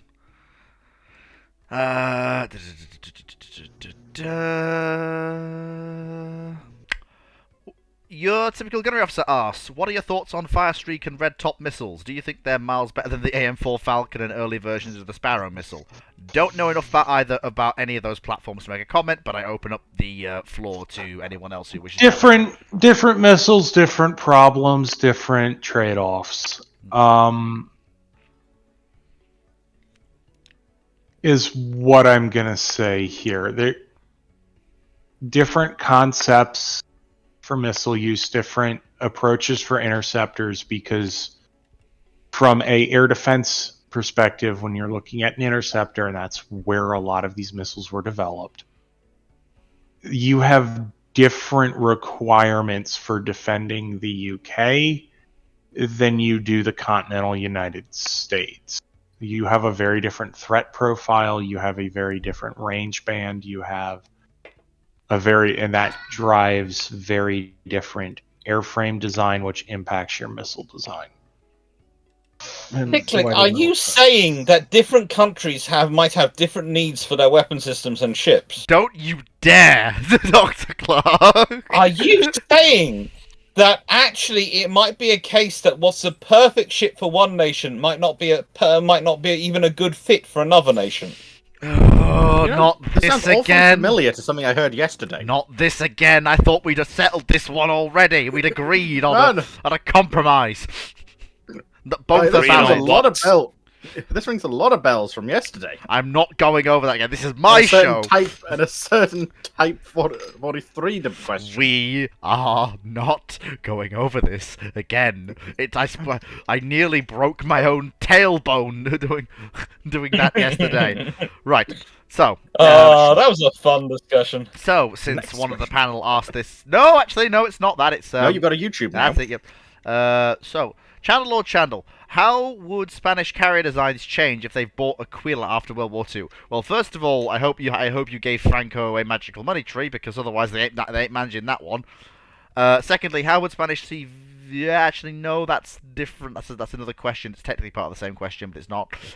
So, if the Spanish buy Aquila and complete, let's see, what state is Aquila in at the end of the Second World War? Not in any condition I would like to buy.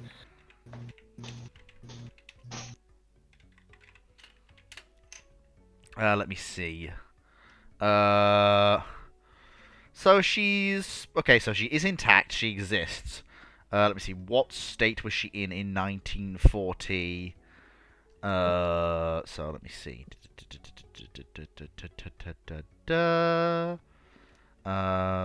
So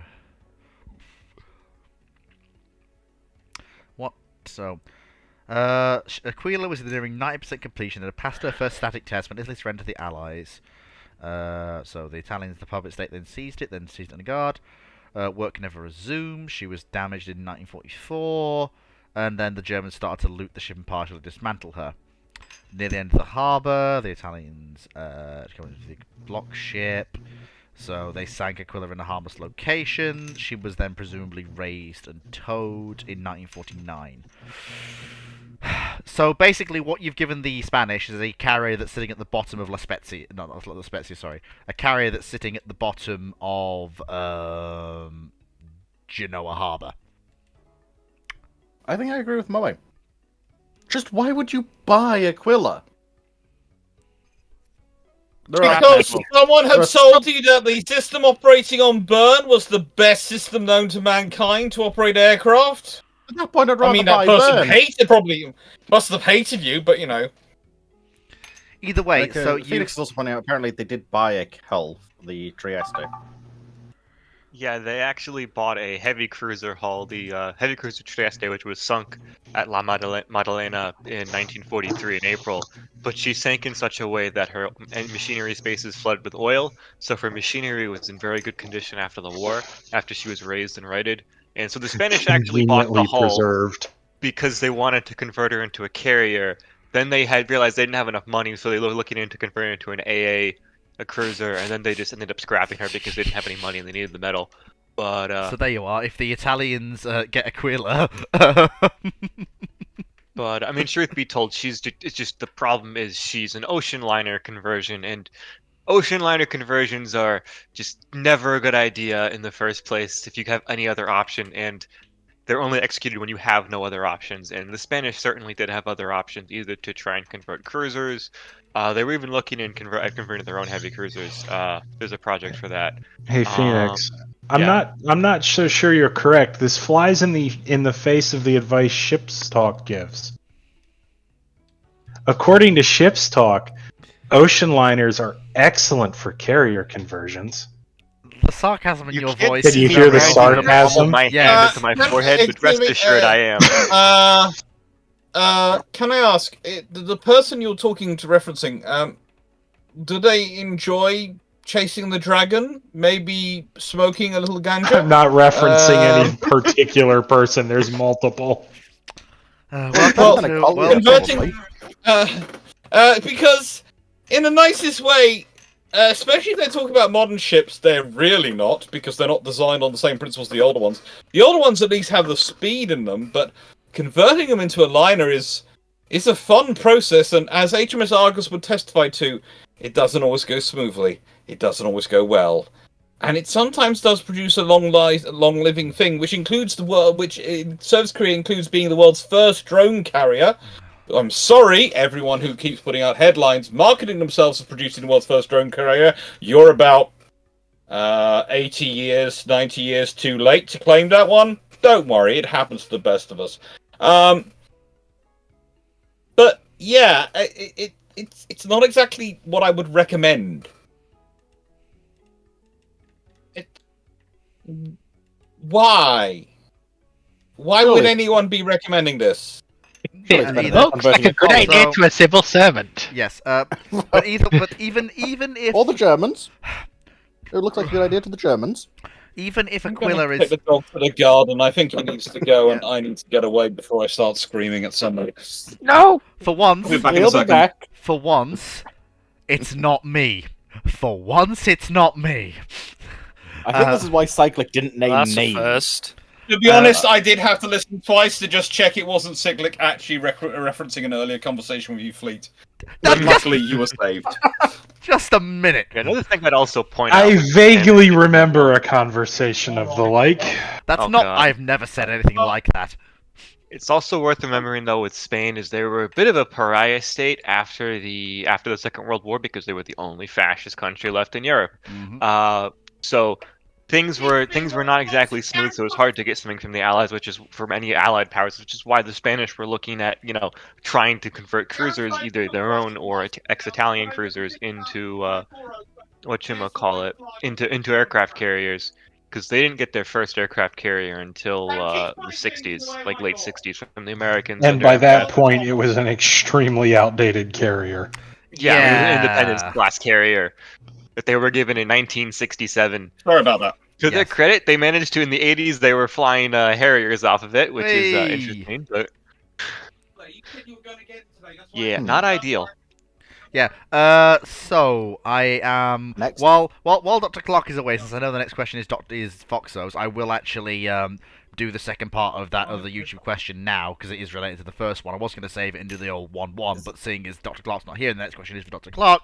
So, how would the Spanish have her CV designs change if they borrowed an Essex instead of Cabo? Well, first of all, Spain's budget is a bit. They would FUBAR. never be able to afford or crew or feed the crew easily on an Essex. Yeah, Spain operating in Essex instead of. In to borrow a phrase from Dr. Clark, in the nicest way, if Argentina is unable to afford an Essex, Spain doesn't have a chance. Yeah, this isn't modern Spain with a fairly decent developed economy and a budget that's halfway towards being acceptable. This is 1960s. I wouldn't describe modern Spain like that, but Yeah, I won't call. They're doing okay for themselves now, but Yeah, that's what within I mean. their limits. Yeah, it's like it's like Spain has the navy it needs to do what it needs to do.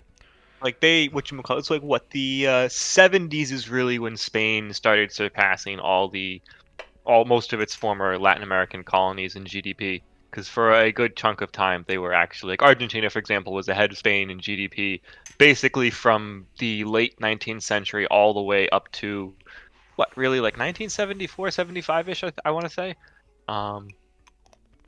but Wasn't the 70s when Argentina started going through its economic decline? yeah. Well, Peronism ran into its limits. With stuff like It's a when whole it did complicated kind of history meet there, it. but yeah, no, it was not a fun time. Beef suddenly became very unprofitable, Mm-hmm. especially when you made your entire economy around it. Mm-hmm. well, That before beef, it had been bird shit. So Oh, that's Chile, not Argentina. I mean, Argentina's. I thought So- Argentina was pretty hefty on the Don't believe so. They were more guano. agricultural stuff. I mean, Argentina's interesting because Peronism, right? So the first half of the idea of because remember the important thing to remember with Latin American economies is that from like roughly 1870 to 1930 they were doing really well. They had the great export boom in terms of raw materials and such, and then things started falling off after that, right? And so either countries adapted their economies or did not. Argentina, for a time, was shifting to manufacturing, producing goods domestically, and this was actually helping them quite a bit stay relevant. Peronism, though, unfortunately took the route of this is great, and let's also reinvest all the money back into programs that will get me elected, rather than reinvesting in the economy. And this led to basically a vicious cycle that helped ruin the Argentine economy in the long term. So they had a good start and then they threw it all away, but that's Latin American politics for you, unfortunately. Then they pulled the Venezuela, Mm. essentially. Not exactly, but Venezuela No. has its own thing going on.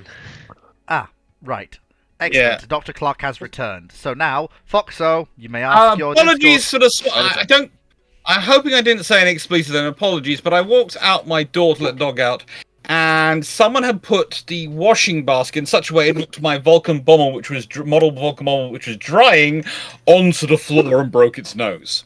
Oh dear. Even after it had already suffered during move. I was not amused by this. Yeah, all More I news heard by was the- angry Dr. Clark Yeah, noises. angry Yeah. muffler. Yeah, we did. Yeah, we couldn't make out any of the words. We As couldn't make out It was any of the so- words. No, not again! As a fellow It's already model, I know that broken pain. once. It had been broken once during the move. I just get round to properly setting it and making sure I have all the glue and everything to fix it, and have it sitting on the side quietly in a space there. And someone put the washing basket in such a way outside my door, and it wasn't even a washing basket full of washing that needed to be moved or anything. No, they just put the empty basket down for some reason outside my door. So I open my door. It's not got enough weight for me to notice it. Smash! Oh. I just go. It's just that moment of realization of drat. Yeah, it's a case of If it had something in it, I'd have realised there was something the other side of the door, but it wasn't. It was light. It was just. Anyway, This is a I question am Fox has really- been yeah. trying to ask for a couple of weeks. go on, Foxo, fire away. It's your question. After all, this is a No, Discord no. question. Wait, you're saying it. Am I? You're the host. You're the host. Oh, well, it's my show, I suppose. The buck does stop with me, or the pound coin in this case. You have a pound coin? I have several. Are you sharing your profits with all the people who are taking part in this show? Because honestly, you should be. Thinks it's a pound coin. making That's pound big, coin. I though. need the money. No offense, Clive, but the pound isn't worth much nowadays. From It's worth more than I might expect. Yeah. Desert Foxo asks, how would you, so Dr. Clark, how would you build a fleet for United Scandinavia, Sweden, Norway, Denmark, Iceland, and after World War One, Finland and Estonia, in the build up to World War One, then into World War Two? Assume Well, both you the- just started a bunch of wars. assume both the Soviets and the Germans will be predatory, and the latter will still try and invade. So that being the Germans and the Soviets are both coming for you in 1939-40. How and why, and what would you build and buy? What do you do? Can Scandinavia become a major naval power? Yes, and honestly, if you've got the Swedish defense industry and all those economies behind you in that period, you can do quite a good job because you've got a massive merchant fleet, so you can justify things. I would honestly probably be focusing more on cruisers and destroyers, with some a nice line in coastal defense battleships, with potentially getting into carriers when I feel I can justify it. Surely we we can have get away Finland with in a... on this? I forgot. Yes, yeah, Finland and Estonia. So unfortunately, wow, there okay, also yeah. needs to be a land budget, and that will eat into your naval Yeah. budget. What I'd say is immediately thing my is, first thought is if you I- can just choke the Soviets in the Baltic. You can do as long as you, especially if you can link up nicely with Estonia and go, we're going to have a line of submarines as they did it as historically planned. If you go to Tallinn, the museum in Tallinn in the old hangar, you will find a beautiful display of what the plan was for them with the Finns on how to stop the Soviets getting to sea, and it was very, very good. Well, the thing is, And you can do it It's now the entire reason they have submarines. because Estonia is part of the United listen, alright. Scandinavia. It's part of it. Like Estonia, the country no longer exists. It's Oh well, and that's the way. There's going to be a lot of submarines also in my procurement budget. A lot of submarines. Could you get away with a trio or quartet of battle cruisers or some sort of small battleship? Why would I want them? Why would I want to? I want coastal defense ships. I don't want. Why do I want battleships? For Why do I working want to the- spend? A, I've got to spend the money for the infrastructure to build and support those things. And B, I've got to spend the money to build them, and that's going to take up a lot of my budget and a lot of my crew and a lot of my resources. And remember, most And of you these forces still we're talking need about an are army. national service forces. So basically, I want things which I can use as crew trainers, i.e., cruisers. I want things which I can have, which I can reactivate quite quickly. Coastal battleships. I can keep a core going and keep keep them in peacetime. But I can have others I can rapidly activate in wartime with local flotillas and destroyers. Battle cruisers and all these things. They're incredibly resource intensive. They're incredibly expensive to run and sustain. Why do I need them? Isn't the coastal defense battleship as a concept pretty obsolete, especially by No. post World War II? No, just look at what the Finns get up to with theirs. I still maintain And that there's a lot- I still maintain my position. Those ships were a mistake. A flotilla of large destroyers would have been a much better investment. The trouble is, a flotilla of large destroyers might be a better warfighting tool, but they're not a better deterrence tool. For a deterrence tool, those are better because they demand that you send a battleship or something bigger to fight them. With the politest amount and the deepest possible respect, Vainmonen and Ilmaranen demand you send a light cruiser and laugh hysterically as the light cruiser kills them. Those ships are, to No. be blunt, not. They don't have the armor to resist even 6-inch shellfire. And Got the the compartmentalization, though. and they roll incredibly They- badly. They don't need to go into deep water, and they don't need to do that. What they are is they are a threat which is going to be there. It's the same with the Einsvold and the whole Norwegian ships. If they'd been properly maintained, the Germans would have really while they got away with it as pushed as far as they could. If they'd been properly maintained and given proper instructions and had been upgraded as years have gone on, there is basically no chance the Germans walk away from that fight.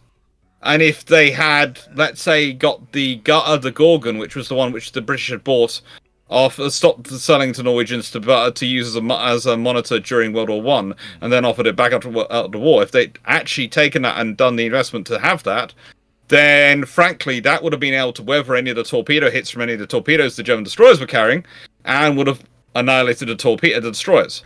Because it's basically one large floating bulge. I mean, yes, that is true. It would have perhaps smoked one of the destroyers before the others put it down with 105 5-inch and 5.9-inch gunfire. No. Have you tried aiming a 5.9-inch gun from a German destroyer? Well, it's not so much the 5.9-inch No, and I ships don't I'm want to. worried about. It's more the other German destroyers. Either way, And where are they? I think the Narvik force was a mixed force, wasn't it? It wasn't just 5.9-inch ships. There were also 5-inch armed ships there, I believe.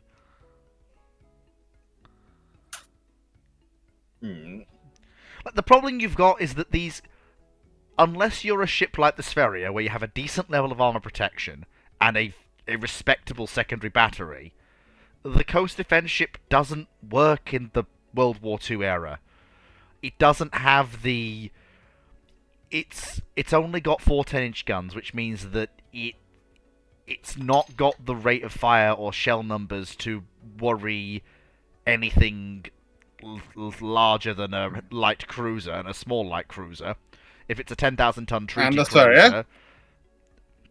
Well, a Sferia is a threat because the Sferias are a league above any other coast defense ship. They're basically pre-dreadnoughts in a modern form. And in a nice way, we're talking about Sweden being part of this. Swedish defense industry is going to be the heart of this. This is the only empire. Yes, no, I like. Those are what those are what we're going to be basing and building.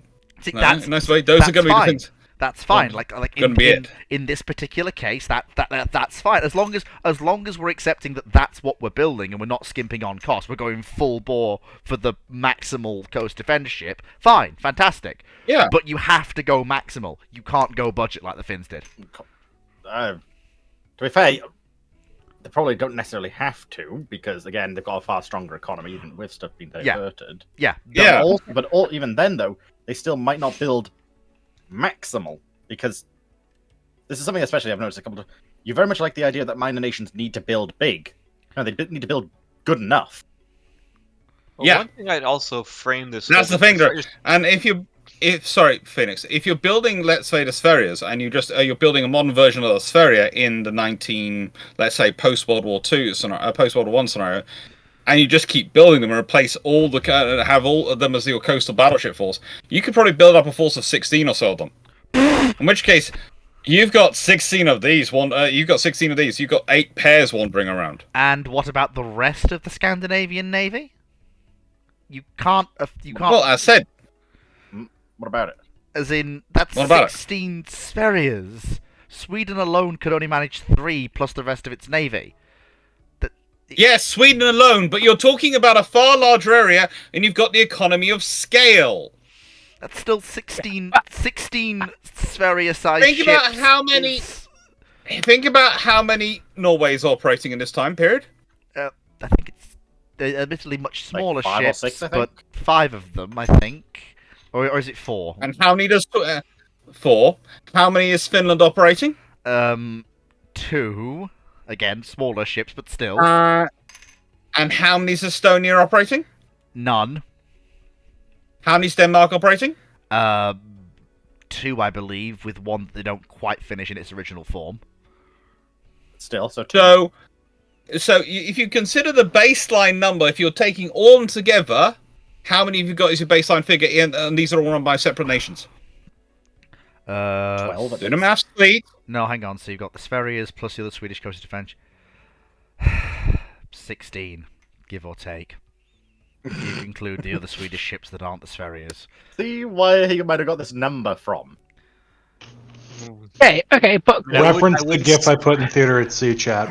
Yeah, here we go. I'm going to Not put down all a these- fleet not all side these here. coastal battleships are equal, but Yeah, no, Yeah. true. Yes, they're but not if I got one thing- 16 Sferias, But But it's one a case thing I of would- if I you're would- building that many areas, wouldn't it make sense to go for a ship, less ships that can do a multitude of different roles instead of a very specialized warship that's just for the coastal basically, Baltic?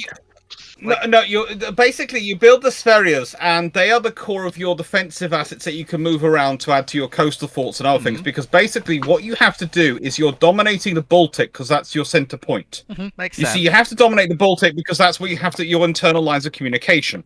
So you need to have these coastal defense ships so you can, in many ways, seal the Baltic, but also make it so that anyone who wants to cause you trouble in the Baltic is going to go, well, yes, we can win this fight. Can you win this fight against all 16 of us turning up? Nope. Then don't get involved. For the price And of then on top of that, I have destroyers, and you have cruisers to do your worldwide thing. And then that's what basically I'm scaling up the Swedish Navy to to the size that makes sense. So and the The combining other with some thing of you've the got to Danish Navy. consider here is Finland, Estonia, and Denmark all require, less so to Denmark, but still, all require the ability to have sea control in the Baltic to defend, even from a land perspective, because you have to supply them, you have to reinforce them. There is no viable overland route to Finland from Sweden in this period. There really isn't today. Okay, that's fair. I do have a point I would like to make. Given Oh, goody. Please do. so, the Spheri has come out at about 7,700 tons as built. I'll give you that. The Sphere itself actually comes out a little bit less, but carry But on. either way, the point is they're not what you'd call significantly large ships. Knowing what I know about No. Swedish dockyards, so we could build 16 Spherias of a similar displacement with updated things as we go along. Why not go for 12 to 13 ships? But and hear me out. Don't jump down my throat just yet. Keep going. So the first three are obviously the Spherias. But then why not increase the tonnage, not by much, but just to about 10,000, 11,000 tons? And then build them with either 3 twin 11-inch or 2 triple 11-inch. That is a 50% growth in tonnage, by the way. I'm aware. And by the way, fleet, there's a small problem with that one. Okay, you're talking about the Swedish yards. If all the yards are the Swedish yards or the Danish yards, there's also the Norwegian yards. And the reason the Norwegians didn't take the Gorgon back was because their dry docks couldn't fit her anymore by the time the British had finished bulging her during World War One. Fair enough. That's a good point. If I you hadn't want to have considered ships that. that you can operate all around Norway, etc., basically the Spherias are a good design to keep with. Now, you might slowly grow them as a design up to about 10,000 tons over those batches, i.e. do a batch of 4, a batch of 4, and a batch of 4, and a batch of 4. Okay, But also, the other reason you go with 16 is because that allows me to keep 4 operational in the various various 4 flotillas I keep. So I keep 1 in each flotilla operational. 1 as posted as a guard ship, where it's kept in a sort of operational status, and 2 in reserve.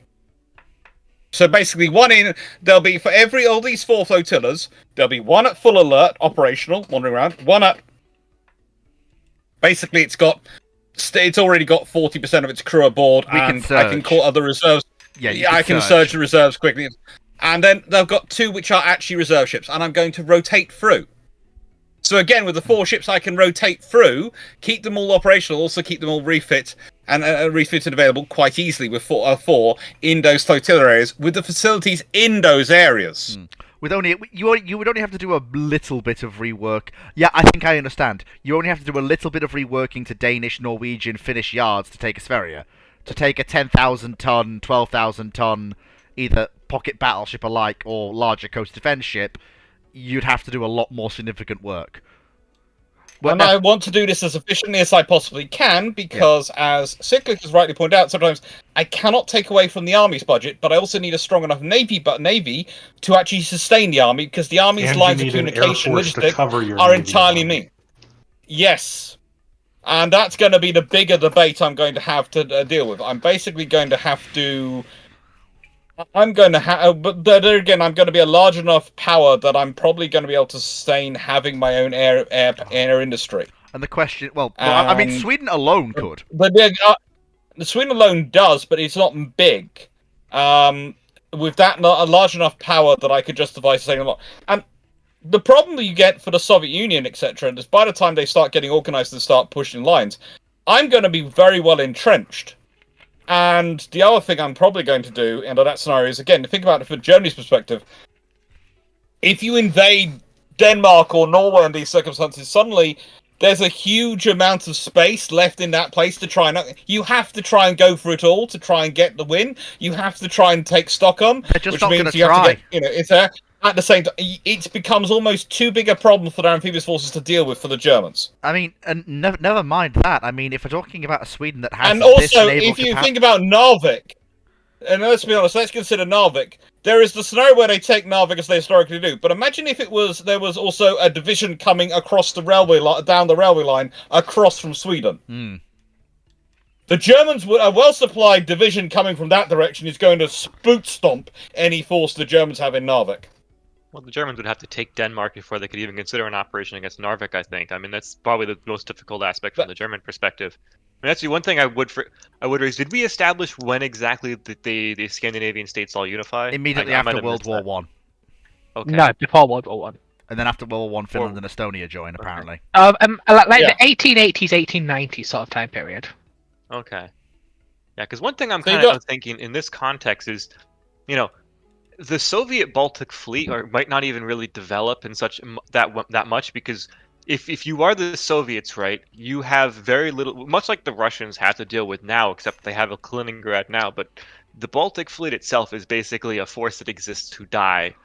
Because they won't be able to do much. Now, granted, that's against all of NATO. In this case, we're talking about a very different scenario. But even then, I kind of wonder if the Soviets would even, in this scenario, I invest think- much in anything large in their Baltic fleet, in terms of I capital ships, for example, just because of how screwed they are geographically. And instead of, say, favoring the Northern Phoenix, fleet. I Or think Black Phoenix. Sea The Fleet. thing you're missing is how screwed they are against geography has never affected them, because they need those fleets, because those are their access to the sea, and they have limited access to the sea, and they build the fleets almost as much about their status on the world as they are about their defense. They're as much about their peacetime conflict management and throwing their weight around a conflict, or deterrence, they might call it, versus their wartime survivability role. and I will point they, out. that's they the probably refer to it as wartime use, just wartime below armed conflict. Yeah, and to I use will. their Yeah. terminology. And I will also. That's the thing. We have today a very different understanding of war in terms of some of the language and linguistics we use for it in sort of the English-speaking Western world, in that we separate war and peace as two different states. Hmm. But to many nations around the world and tradition in history, those were not so strongly defined, and the fuzzy grey area and the fuzzy lines between war and peace. Peace will often sometimes translated as just a period when we're rapidly rearming and we're doing everything we can below the threshold of actual armed conflict to destabilize you, Makes sense. because that's in our national Yeah, and interest. for the Russians, war can be political, war can be economical, war can be ideological, and informational. It is not just armed conflict. Yeah. They separate that as a portion of war. Yeah, I'd like to make a point, if I may, in regards to the Baltic here. Like, we are talking about, the Russian Navy may not choose to build, capital ships in the Baltic, or etc. But I would like to point out one thing. I think you've basically got a situation here where the the Scandinavians are quite clearly the dominant power in the Baltic. But in the well, they aren't until Imperial Germany falls. They are after the point. Imperial... Oh, there's a whole problem with it. We haven't touched on the whole thing of what happens with the Kaiserliche Marine in this scenario. Because in this scenario, the Kaiserliche Marine is in a real trouble. I mean, they. Is it? I mean, they. Yeah. It is. Eventually. The That is entire dangerous. power dynamics of Europe have changed. There is a Yeah. very Massively. dangerous force just above a good number of their major ports. I mean, I assume though the question is entailing that We're- that World War No, One the goes- problem here becomes, especially in World War One, if you've got such a large such large power, but just above you, is what happens if you sink their neutral ships? How might such a larger power react versus the traditional Scandinavian states' reaction be? It would probably be get the rifles, lads. We're advancing down the Jutland Peninsula. Because the question mentions in the build-up to World War One and then the build-up to World War Two. So here's my thought on it, right? Before we even get to that, when we start looking at Imperial Germany attempting to become a naval power, this completely changes calculus of multiple nations all over Europe. You are now dealing with a period where the Swedish Empire effectively never went anywhere. You have an additional great power in Europe. And it's a great power that has a history of running most of Eastern and Central Europe up a telephone pole Wait, what? in Yeah. armed conflict. You are Like- aware of the Swedish Empire conquests of No, Prussia I am. and such, I am. right? It's more just the upper telephone pole bit that got me. Like, Well, if you think about their military achievements, I mean, yeah, crap. if you look at what they did and how fast they did it. Oof. So really the barrier here is just going to be the lack of industrial that capacity. mythical, inside so country. keep in mind that mythical, like in our timeline, UK German alliance thing, Yeah. that might change some calculus here. Well, I was don't know actually if that would thinking- actually happen, because you could also see a German Russian. They both have a eventually- shared history of getting their teeth kicked in by Sweden. The point I would make is a simple one. If Germany starts building up its fleet, France is not necessarily the natural ally for Britain under this circumstance. Yeah, Scandinavia might be. It's the Scandinavia nation. Scandinavia because would be. they can threaten, they can control the Baltic, or at And least for provide the a substantial Map threat, I posted and in then you have the Royal Navy. where you see And for the how- German scenario, that suddenly becomes a nightmare because that basically guarantees the Royal Navy we can get our Grand Fleet into the Baltic anytime we want. But I would also just think about the sheer threat that is posed by the Scandinavians in terms of like an offensive mine laying campaign or torpedo boat campaign. I'm just going to reference that map I posted in text chat, which is a map of German naval bases in World War One, right? And you can see just the sheer there's a long area to defend against the Scandinavians, and the Yeah. Scandinavians have a lot of territory that is very, very close to a lot of these major ports. That is not a very fun thing, especially if they have the British as their allies. I You don't really are think- locked in. Like you have I to don't almost, think the Germany Germans will can have to go on become the offensive. any sort of meaningful naval threat. I don't even think the Grand Fleet has to go into the Baltic in this scenario. And the reason why is the German fleet is going to be so divided. There's basically no way they can get around being defeated in detail. And if the Grand Fleet enters the Baltic, it's because they have crushed, and I mean ground to dust, any German naval presence in the North Sea. And I don't mean that as, oh, this is an impossible objective. I mean, this is... Suddenly it's We've worth the completed losses. phase 1 of the war, we're now into the phase 2. Suddenly it's worth the losses. But the other thing is, here, we may not see the Franco-Russian alliance. Because Scandinavia and Britain, if they combine, that's basically Germany and Russia going, yeah, we don't... Even without Scandinavia and Britain here, I have a sneaking suspicion that German and Russian relations are going to be different. Absolutely. I mean, would they be Um, though? Yes, Yes. absolutely. Because Absolutely. this isn't the 18th century anymore. It's What's It's changed not- that much that Scandinavia can't really be a land power, projecting power-wise anymore. doesn't have It just to be. didn't have the it doesn't population. have to be. Where's St. Petersburg?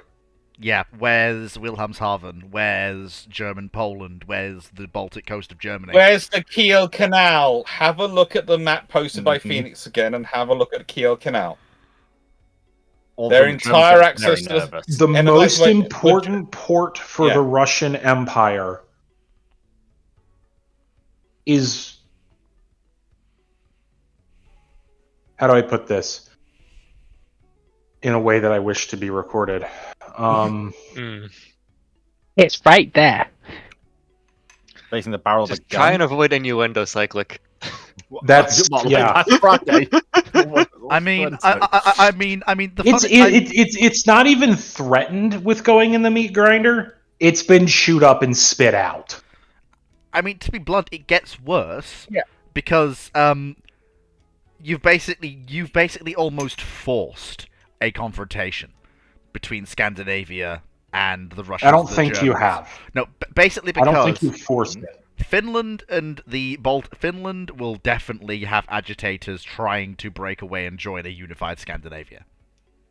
And whether Well, we're assuming they already have fleet. Oh, Yeah, no, This isn't an issue. No. They join after the finish of the war after World War One. Oh, okay. Well, They it's going join far. after Yeah. that. Estonia, Yeah. Finland joined after World War One. It's only the big three Scandinavian countries before that. Well, in that case, then that means, but you've basically guaranteed, because Finland is going to be agitating, and we've seen what happens when a part of another imperial nation has agitation to either become an independent state or join another independent state. Sarajevo, bloke in the back of a car getting shot. So no, I don't think it's the same No. thing, though. this is not the same thing. No. No. Don't draw parallels But that- like that. They don't work. No, they don't. The Duchy of Finland wasn't a whole interesting thing because it had been Swedish. It was always Finnish, but it had been under Swedish Empire. Then the Russians come in, and basically they always stay semi-independent, and they get problematic when the other side tries to micromanage them. If you've got and I can only see this happening under some form of democracy, or maybe it's a monocracy, but it'll be a monarchy with a democracy underneath as part of it, or as democratic head of government with a A constitutional monarchy, head of state. or Sort of that sort of scenario. It could work, and you could have these things in. I'm interested to see. Did they list off Lithuania and Latvia as well? Nope, just No, Estonia. Or just Latvia are Estonia. not included, just Estonia. Well, I find it interesting because I can see the same calculus would go through Lithuania and Latvia when they get independence after World War One. If they join this alliance, they get democracy and they have someone at their backs. So what do you see them potentially petitioning? Like, it They won't may Yeah, not either client necessarily state or join, work with. Yeah. but it would be But they- in this The bloc. Scandinavian empire's interest to at minimum guarantee them. You basically Yes, don't have the because- British doing the intervention in the Baltic in 1918, 1920.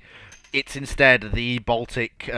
Basically, at this point, it's not really Scandinavia anymore. It's Baltic Federation moving fair, to you secure might- its new partners and Oh, allies in the aftermath. I of think the collapse British still of the get Russian involved. Oh, Empire. no, The Flick. Scandinavians. It would be the British alongside the Scandinavians doing it because the reason the British The would be doing it Brits is are almost because certainly going to be allied with the Scandinavians. Yeah. too. these are going to be our closest friends. In a nice way, instead of it being Japan getting the first alliance, it could well be Scandinavia gets the first full alliance. And France isn't even in the. I'm not Yeah. sure France would be meaningfully Fran- considered.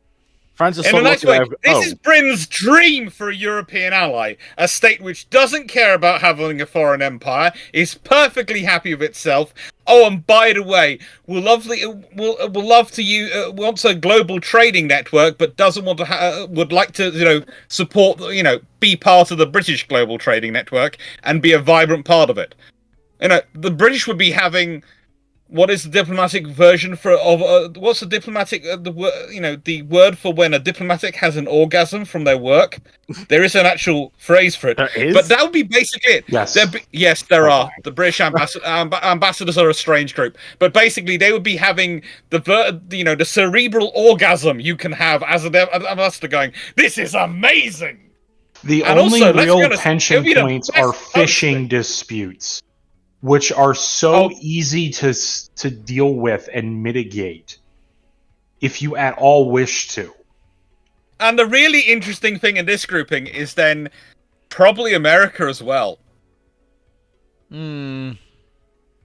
Because if you combine At least the economically for a Scandinavian little heritage, while. no, think about it skillfully. If you combine the Canadian expat population in America along with the English expat population in America, both wanting America to be supportive to their former countries. I mean, yes. However, that's for for a while, that is going to only really manifest in trade deals because of the isolationism and how strong that was. Yeah. But I think the trade deals could be really interesting. Yeah. Now, I can't even say in World War One because No, we don't. we're in such a complete different geopolitical realm at this point. Like, what form does Frankly, World I think War? the only thing that it's weird. like, frankly, this is a weird departure point because though I've been thinking about this, if this union formed earlier, we might not even get a unified Germany. Simply because I think that I think they would have probably been allying with the Austrians or the French to prevent a lot of Bismarck's maneuvers, and you wouldn't even had a unified Germany in the first place. If this was if this existed in say the 1860s or something like that. Oh but no, I think a unified. I think they might actually still support a unified Germany. There's a reason for that. It stops France mucking around in their back guard. Yeah, but it stops Russia and France linking up. Luckily, we have avoided you that. want a unified Germany, but with only an army. You don't want a unified Germany with a navy. Yeah, luckily, luckily, you still have you still have Denmark as your border. Yeah, which is a complicating factor. Luckily, this nation that formed is in the narrow 1880s. front. So luckily, we got past the whole unification of Germany bit. Yeah. So we don't have to deal with the whole idea was it was unification that came off the back of the unification of Germany, which is an interesting and concept. it was an actual movement. It also almost sounds a bit like in the Imperial Federation idea around the same period. It's in some regards, it's kind of similar. Unite the nations who are already still very similar in a number of regards, culture-wise, all right, and people-wise. Foxo, please forgive me, but I think now is the time to move on. Okay, The one last thing I'll add is, am I the only one who's terrified what Bofors is going to be like in this timeline? Yes. Basically, imagine Bofors if their host country had the industrial capacity of like 2/3 of what the Italians had. It's a pretty significant boost. Knight 6831 asks, what is it about the subdivision of the Rio de Janeiro and Minas Gerais class battleships that made them so bad, and how might that have contributed to Sao Paulo's demise during the North Atlantic storm that she and the tugs ran into in November 1951? I don't know much about the well. I think the Rio de Janeiro class. It's Can you reread that question again? What? So 1931. What is it about the subdivision of the Rio de Janeiro and Minas Gerais class battleships that made them so bad, and how much might that have contributed to Sao Paulo's demise during the North Atlantic storm that she and the tugs ran into in November 1951? Presumably, he's talking about the storm where she broke her tow cables and went adrift, and presumably sank. Yes. I'm just wondering why, when you're talking about a ship which is that old, he is focusing on their subdivision. Because I'd say that's more maintenance issue at that point. The subdivision's fine. She's a battleship. She's got more subdivision than cruisers have, etc. Well, I mean, Rio de Janeiro. How's it been maintained? Rio de Janeiro subdivision. The Royal Navy took one look at it and went. Even during the period, they went, no.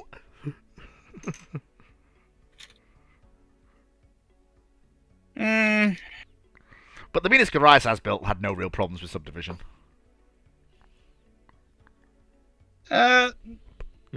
She wasn't that bad on subdivision. I'm not sure. Yeah, there is. How do I put this politely? And the subdivision wasn't as bad as it's sometimes made out. It's one of the interesting things about the Rio de Janeiro, etc., and her being procured, etc., is that some of the people complaining about her subdivision, etc., and all those things, when the constructors actually did an evaluation of her, they found that she was just as subdivided for a size as other contemporary British battleships at the time.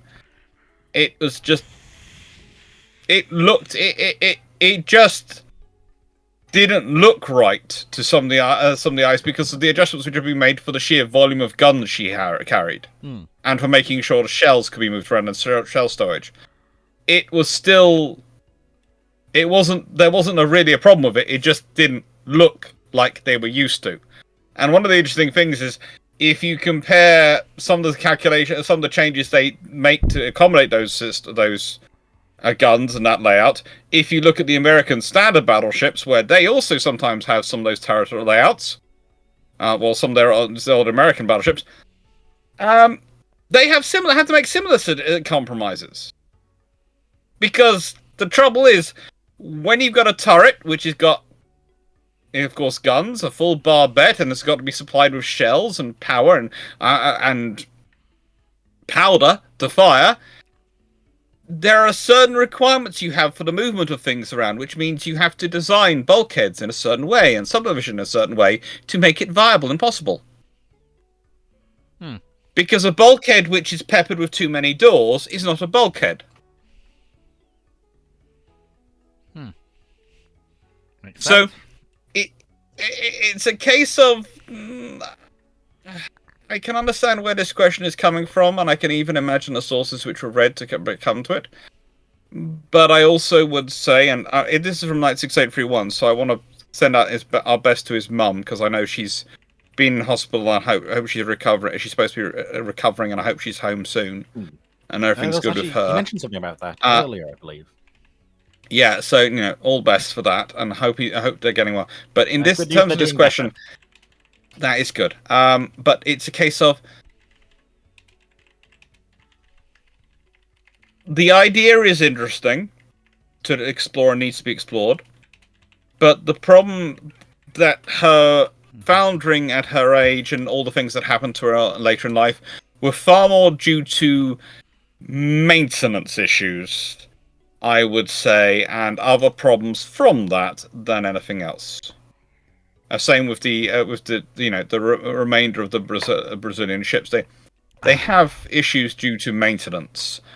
In Argencourt's case, she has issues due to damage, but we'll leave that to one side. Yeah. Basically, in terms of the trifecta of South American maintenance, it runs. The Chileans take good long-term care of the Almirante Torre with I think one minor refit. I think with one major refit, but without the need for anything else because they take good care of her. The Argentinians take less care of their battleships and they need more major refits, but they, like the Chileans, maintain combat capability on both ships for their entire career with the Argentine Navy. The Brazilians, they do not take good care of their battleships at all. The Brazilians have not inherited, despite inheriting the Portuguese language, have not inherited the Portuguese affinity for doing maintenance on their ships. And for those who don't know the Portuguese Navy in its current guise, or the Portuguese Navy in its historic guise, it is a navy which was famed in its period for over-maintaining. In fact, when Portugal combined with the Spanish crown, Spanish admirals claimed and were complained quite a lot that the Portuguese spent too much money and too much time on maintaining their ships, which was pointless, as the ships were fine. Also note that the Brazilian Navy didn't always get the most budget for upkeep. Just in Nope. fact, they kept on doing things like mutinying, and it had a reputation with its own government, so that did not really help its funding situation outside of, say, the points when it was like, we really need something to counter these foreign But dreadnoughts. one of the things is it's very easy to blame it on the mutinying sailors, but one of the reasons why the sailors were mutinying was the poor condition of the ships they were in, and their feeling the government was ignoring them. So it's kind of a vicious circle. Yeah, it really is. I suspect You doing Fleet is okay over mindly- there, Fleet? I suspect he's mindly exploding. Just No, ignore- it's ignore him for fine. the moment. It's just the chair. While I Fleet think is it's having his heart suboptimal, attack, Fleet. a little bit of Mate, naval I thought news. Since we were talking earlier about U.S. supercarriers pulling into Norway, earlier this week, not this week, but end of last week, November 1st, Harry S. Truman pulled into Oslo along with an Italian frigate, and one of her destroyers also pulled into Tromsø.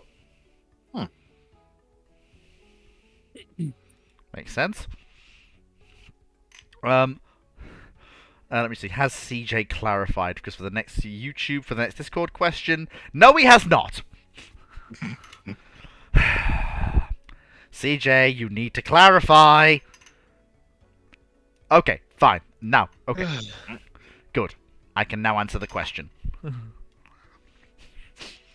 So, Discord question from CJ Clow05. What if Trafalgar happened in the 1860s? Equivalent British and Spanish-French ships. Now, I asked him to clarify because, as I correctly said, the answer to that question changes for every single year in the 1860s, given how the fleets of all the navies involved changed radically over the course of that decade. And what ships they have matter. Sail ships. So at that point, and then he clarified to 1865. So, fleet's got its conways.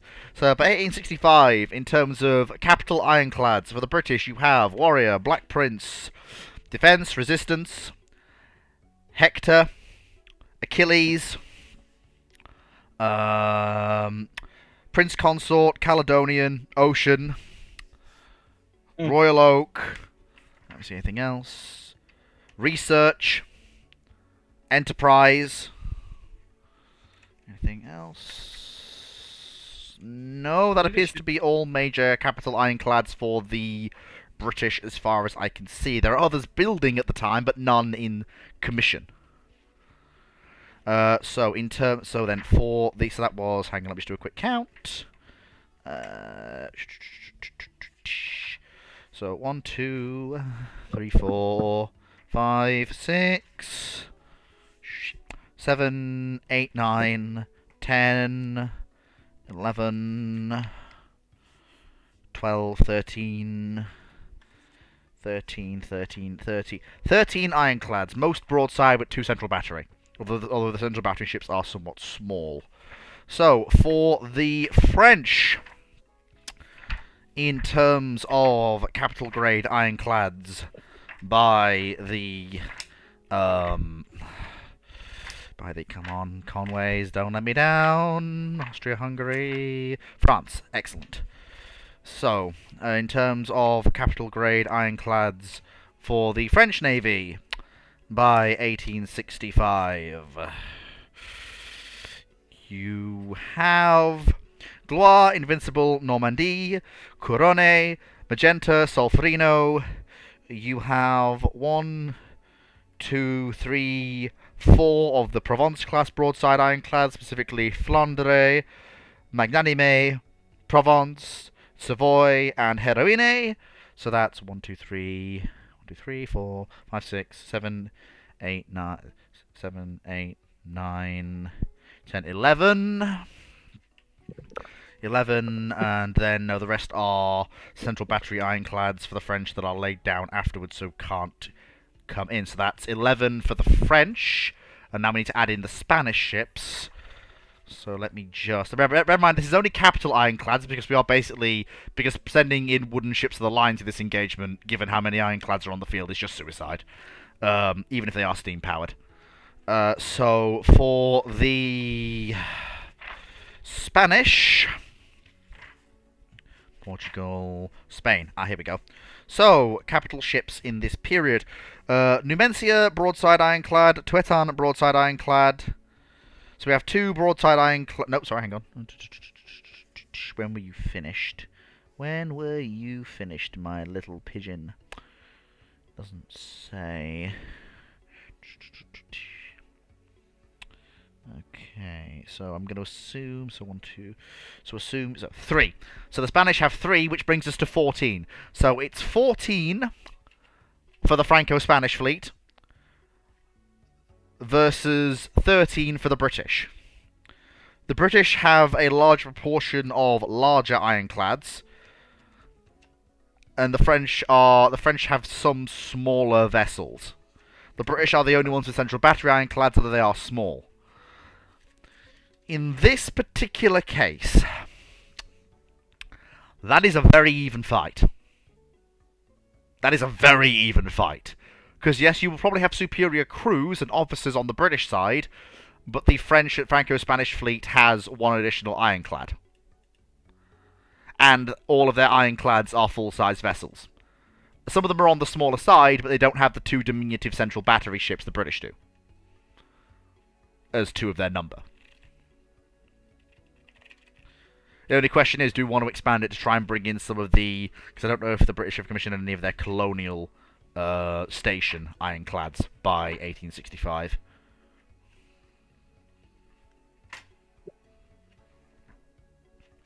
I'm just going to have a nosy and have a look. Because if they have completed any, they probably will be calling them in. Nope, there's some wooden screw frigates, but you really don't want those coming into a stand-up gunfight with... Nope, so those are mastered cruisers, that won't do at all. Second-class cruisers, those don't really feature here in any way. No, they absolutely don't. Let me see. Armed cruisers, anything at all. Nope, Shannon is nowhere near finished by this point. So that tells you everything you need to know about that. So, and for the French, so no, the British are stuck with 13 ironclads, which is not a bad force. And then again, the British are probably going to win because it's Britain at the Battle of Trafalgar in 1865. They're probably still going to be chomping at the bit for a chance to clobber the French. And this is pre-locomotive torpedo period, so it is literally just a stand-up gunfight between these 2 ironclad battle lines. What I am just going to check, though, is I know from my research on the French Navy that the French did get into the ironclad for colonial work much earlier than the British, but again, if I'm not very much mistaken, it's just too late for this period. Yes, it is just too late. We really want to be a pain in the neck. We can try and make this even more complicated because this is Napoleonic France, so how much of Italy, the Italian ironclad fleet does each side get? Given that the Italian states are on both sides of the war, of the Second Coalition. I mean, that is true, but I mean, at this point, it's only French and Spanish. At this point, I've just done a full check. It is just the 14 Franco-Spanish ironclads versus the 13 British ironclads is the likely lineup for this battle. Given that to bring either side's steam or sail-powered ships of the line into this fight would be risking very heavily the death of those ships incredibly quickly. For not much gain. Well, really, I think the only reason you'd bring them is to counter the enemy wooden ships as well. And since we know roughly they would have some idea of when the enemy side is sailing and with what, if your wooden ships of the line were with you, you would probably detach them rather than if the enemy was just coming out with ironclads. So at that point, since it's actually as close as it is, the next thing to do would be to look at what we are dealing with here. So for the British, the 2 warriors, Warrior and Black Prince, even by this period, 1865, still standout examples of first-rate broadside ironclads. A little bit getting towards the thin armoured side by 1865, so they are not invincible anymore. Some of the larger guns in this action will be able to penetrate their citadel, but they are still a credible threat to any other ship, whether that's by demasting them, penetrating the unarmoured sections of some of the French and Spanish ships. They're still a credible threat, still first-line combatants. Defense broadside ironclads, again, of this very early period of broadside ironclads, a little bit smaller than the Warriors, only displacing about 6,000 tons, roughly. So, defense is 6,150, resistance is 6,070. Less capable ships than the Warriors. And again, that goes for the Hectors as well. But less capable does not mean ineffective. Still capable ships that will stand in the line in this engagement, and again are a credible threat to any of the opposing Spanish and French vessels involved in this action.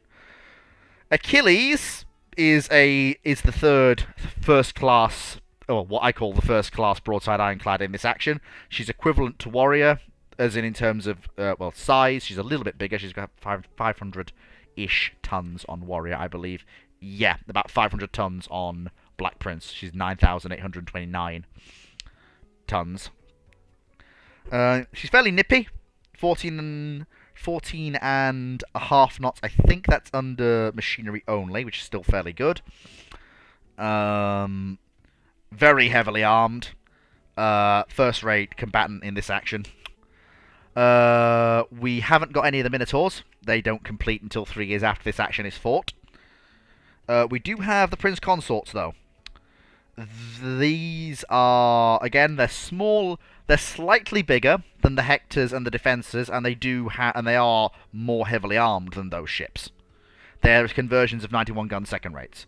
But that doesn't mean they're not going to be effective in this action. I think they're probably going to do quite well. There's Royal Oak. Again, she's another conversion of a 91 gun ship of the line. Again, no reason to doubt her effectiveness. She's a broadside ironclad in an action taking place in the mid-1860s, specifically 1865. She's probably going to do all right. It's going to come down to specific circumstance how these ships do, but it does help to get an idea of what we're looking at. Don't have Royal Alfred. She's not complete until 2 years after this action is hypothetically fought. What we do have is Research and Enterprise. So, the problem with Research and Enterprise is that they are very small ships. Enterprise is 1,350 tons, and Research is 1,743 tons loaded, with 900 tons full load. They're conversions of wooden screw sloops into central battery ironclads.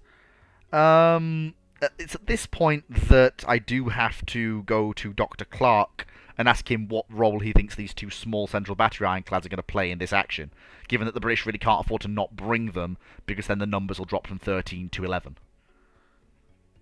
And at that point, the Franco-Spanish fleet have a 3-ship lead. I think you're completely misunderstanding how the British will play this Battle of Lisa retake.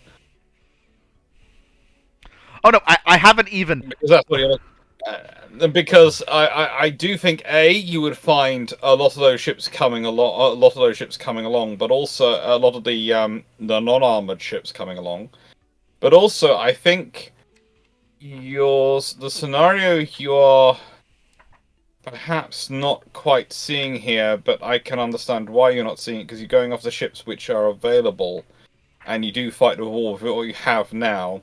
If you consider the various states of all these fleets in terms of ships they actually have, not just in commission, but on their lists, and how long it's going to take them to get in service, there is the possibility that with, for example, some ships could get finished quickly, and suddenly ramp up the production of them that are not already going through the yards. Other ships could get a covering in some iron armour, because you can roll that off. And so I think there are going to be realities here, but also there is one very good reality the British can play with. Mm-hmm. This battle is going to take place when the British choose it to, not when the French or Spanish do. Absolutely. So that means the British can choose how they play it and when they turn up. Now, those small ships which you're talking about, they are not necessarily great, not necessarily what you want in the battle line. But if you manage to get the battle to take place in somewhere where they can operate out from, with the support of a shore battery, then things are interesting. So if, for example, you reinforce Gibraltar with those, and you manage to get the fight to take place somewhere around Gibraltar, suddenly things could get very interesting. And also, again, look at the actual, not just the speed of the ships as was posted. Look about their effective operating speed, and that's going to be an interesting thing once you get into it, because in the experience of ironclads in this period, the British again tend to have more sea time than any of their counterparts. They're not necessarily, I have to admit, they haven't quite gotten to the level of being obsessed with keeping their ships clean yet. For looking good in that way, but there are reasons why they get into that scenario. So they're sort of halfway down that road. The Royal Navy have this thing called the Squadron of Evolution, which they keep having going around. And I would say that's going to be the basis of your fleet in this scenario. That's going to be what we're going to go with. And look at the admirals who be in charge of that. I wouldn't be surprised if Hornby in this period. Let me just check. I've got the admirals thing, but I think it could end up being Hornby in charge. In which case, how he would fight the battle would be to engage at night. Because Hornby was a night fighting obsessive. That would In work. which case, the Franco-Spanish fleet with their sea fighting, it doesn't matter if the British turn up with half as many ships as the Franco-Spanish fleet have. If you're fighting at night in this period, and considering the experience the French and the Spanish have, It's just not going to favour anyone except and the also, British yeah, at that point. yeah, you're dealing with a period where it alternates between Hornby and Hornby, basically. Yeah, you're probably going to be dealing with either Hornby or one of his trainees. Yeah. So yeah, So basically, what you've got here is, if it's an open sea engagement, it's a stand-up fight, can go either way. But if the British would be stupid to let that happen, basically. And if if the British do get to choose where it happens, then the British are likely going to win. yeah, because also they're going to have a higher number of ships available earlier in the conflict, ready to go. Yeah. Because the British keep a higher fleet of readiness than the others do. So, in a nice way, if the British dash in with the Squadron of Evolution,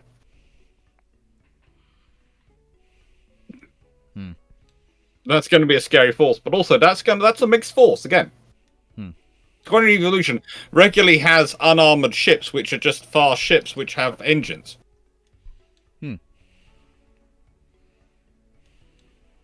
I mean, yeah, I would bear in mind the Battle of Lisa, which is, more than 10 years on from this date. You still have wooden ships on both sides. And in the case of the Austrians, they get quite stuck in. It's not like they couldn't get involved in the fight. They were at a disadvantage, but they could still definitely participate. And a lot of ironclads were not exactly armored to the point where they could just ignore enemy fire. And they could also be rammed. To be fair, the Battle of Lisa also showed us an early idea of all or nothing armor, because some of the guns, especially if they were loaded with solid shot, were literally just punching through the wooden ships. And a wooden ship, if you just make a hole which lets in air, it's not going to go anywhere. No. So, well, I wasn't expecting myself to do as well with that one as I did, but hey ho, fleet occasionally knows things. Very well. Moving on. You do occasionally. You look kind of a historian when you're not being a silly bugger about it. Your Knight potential 6 still shines through. Knight 6831 asks, question 196, would it be right to think that a 2,000 plus ton British sloop starting from the Bridgewater class would be the Black Swan class in capability? So... Depends on the specific treaty at the time, but more than likely, yes, that's roughly what you're looking at. But actually, it's going to be an enhanced version of the Black Swan class. It's going to carry a lot more, be able to carry a lot more in terms of ASW throw weight. Probably, yeah. And it's going to be lying about its speed even more. More than likely. Pretty much, yeah. Okay. You all have to remember the rule for the treaties was they could not be designed to exceed 20 knots. If they did exceed 20 knots, well, you didn't design them so. Happy accidents. If you word that into a treaty, you are literally just... Like, see, they're designed to have this nice little limiter section here. Yes! Which, the moment they go to sea, a chief petty officer approaches with a spanner and goes, "You will not ruin my life for the next..." And just pull you out. Aha! Yeah.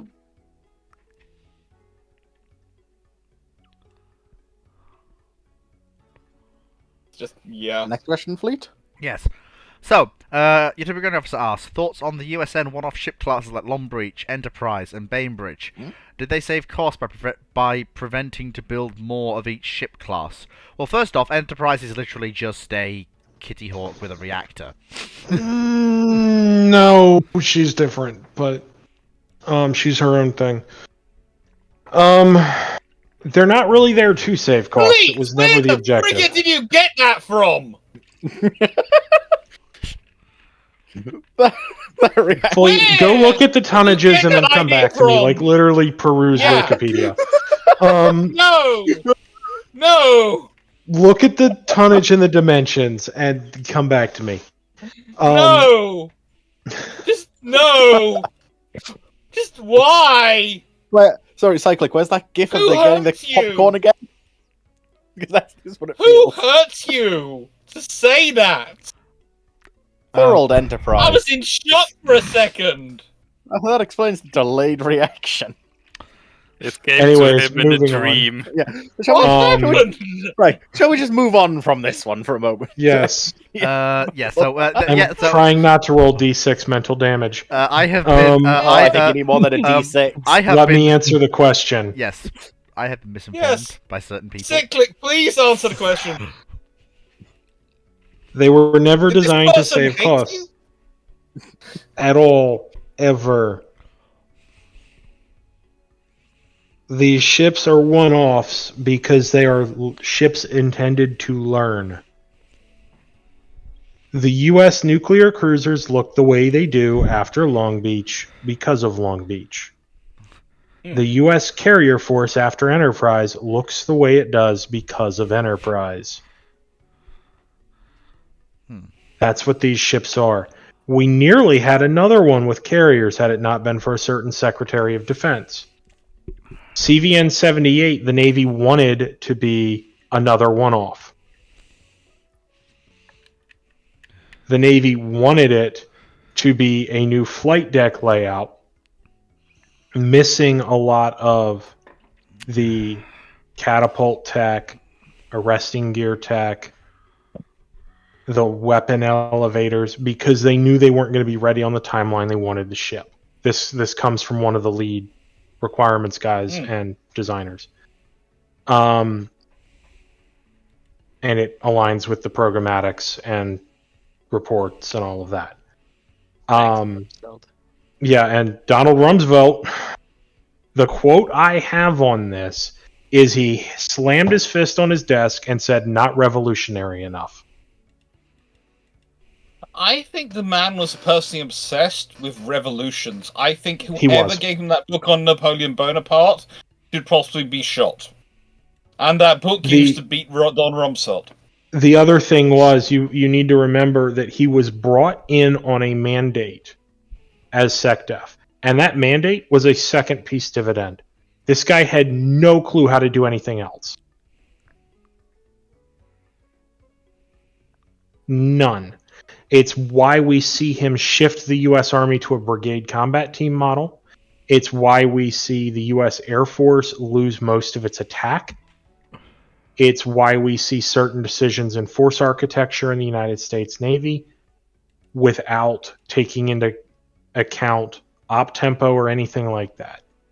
It's why we see it's why we see LCS look the way it does rather than being two ships. God. Which Cyclic, would why make do you have it to remind me a about lot the more 40 knot sense. idea for the LCS again? Why? Because it was supposed to remind be me two of the 40 ships, one of I've which just would have had made that- sense for. I've just had this from Fleet. Honestly, I don't need another thing. You're doing significant mental damage now. Would you like me to this do is more reminding me mental of this. damage? I'm just waiting for the next flashbang. Oh no. But anyways, getting back to the one-off ships, they are there specifically to learn, specifically to test ideas that look good, because analytics only get you so far. Sometimes you have to build the thing to test it. And so if you're going to build the thing to test it, you build one, you don't build 20. Or 4 LCS. Well, it's like if you want to, if you know that Dreadnought is going to be what Dreadnought becomes, you don't build a Lord Nelson class. You build 4 Dreadnoughts. Conversely, if you don't know, You build the 2 Lord Nelsons, you build the Dreadnought, you test it out, and then you build the rest. yeah.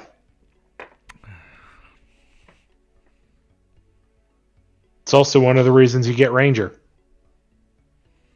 Was McNamara as revolutionary minded as Rumsfeld? No, he wasn't. McNamara was just someone who believed that he was the smartest person in the room and he could follow the data. There's a reason and could there's the solve phrase anything. McNamara's whiz kids. Mm-hmm. Yeah.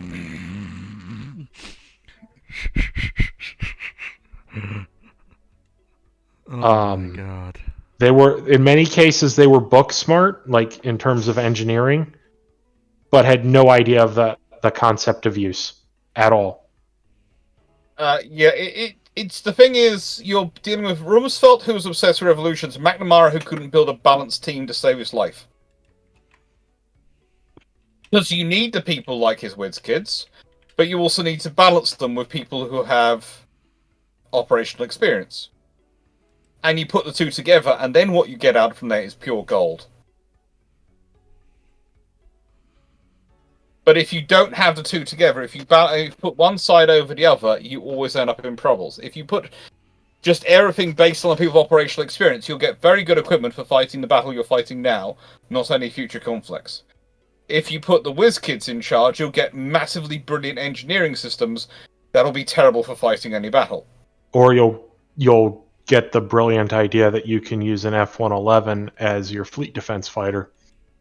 Oh no. Hey, We just need stronger engines. look, We just need in stronger nicest engines. way. Yeah. Neglecting the fighter part of fleet defense. Like, Before we get Fox to talk about certain navalized strike aircraft for the British. But I surely mean, you to can be just honest, if the focus was F-111 as a strike aircraft,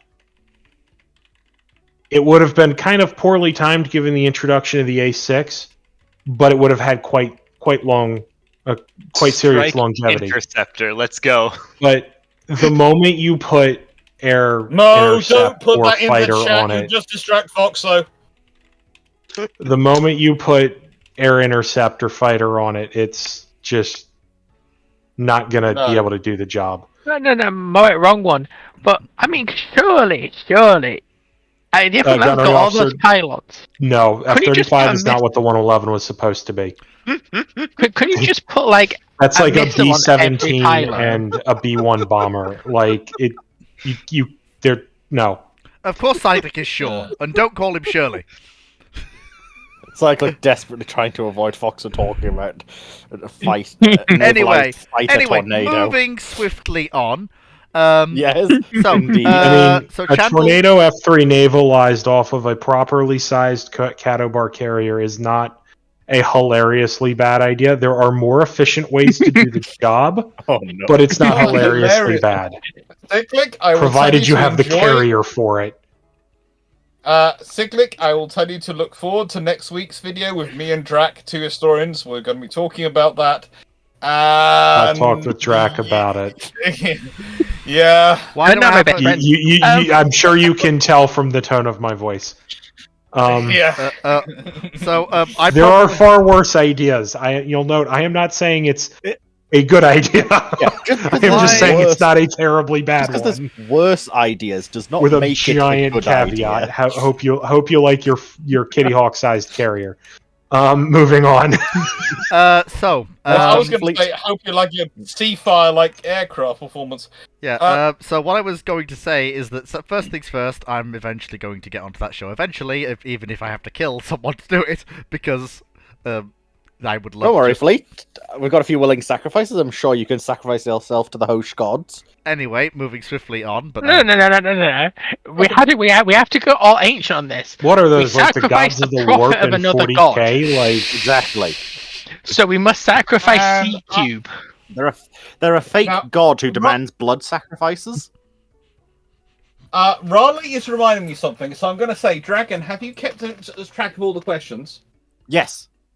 Fleet explicitly asked me earlier, please tell me for the love I'm of God thinking- you're keeping track of questions. because we're going nowhere I fast think tonight. today's- And so Merry Christmas to you all. I think Fleet Random Ramblings is going to be, again, 3 episodes this week. I think it's going to be Wednesday and Friday again. We're basically Sea locked. Cube. I think We're we're- basically- All right, let's go back Why to you wish questions. die.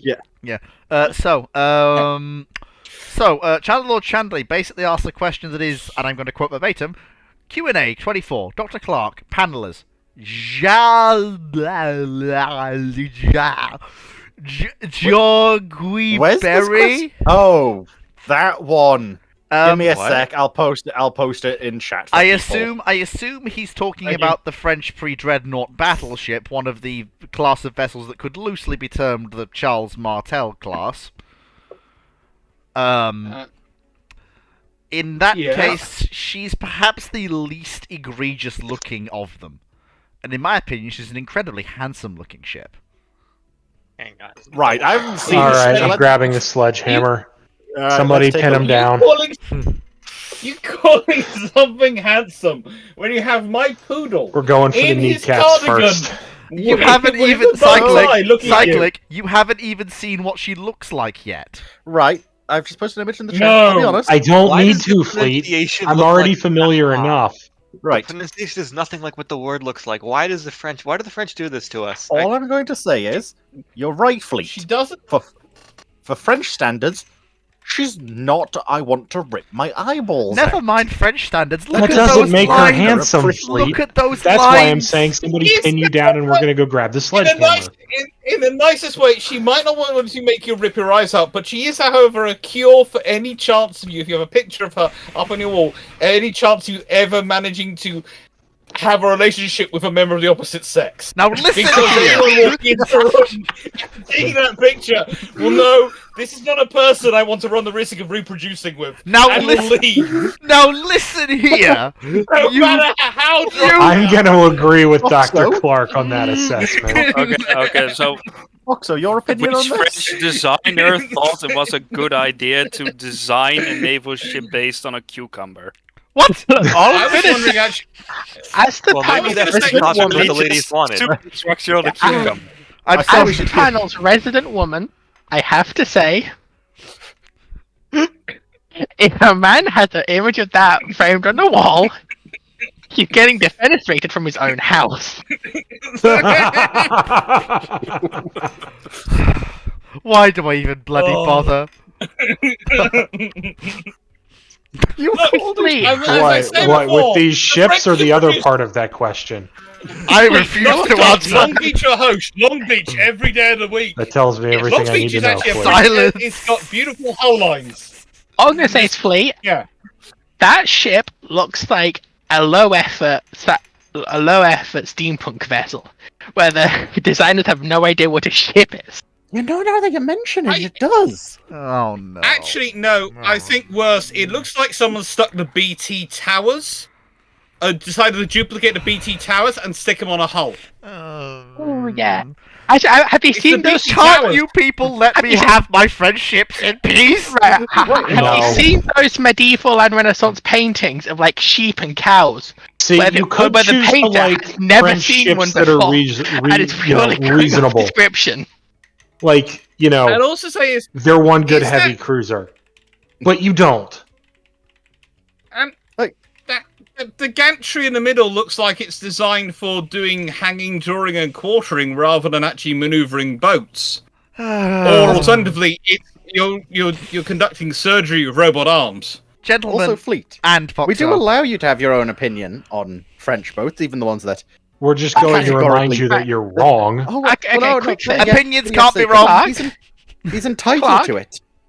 Do you see sort of the cruise liner form in there? That's just gone really, really fat, like American scale fat. She's not Where, fat. where the midship turret that- is. That's a slight against think- Americans. She's You know what? For once, I might have to agree with Cyclic.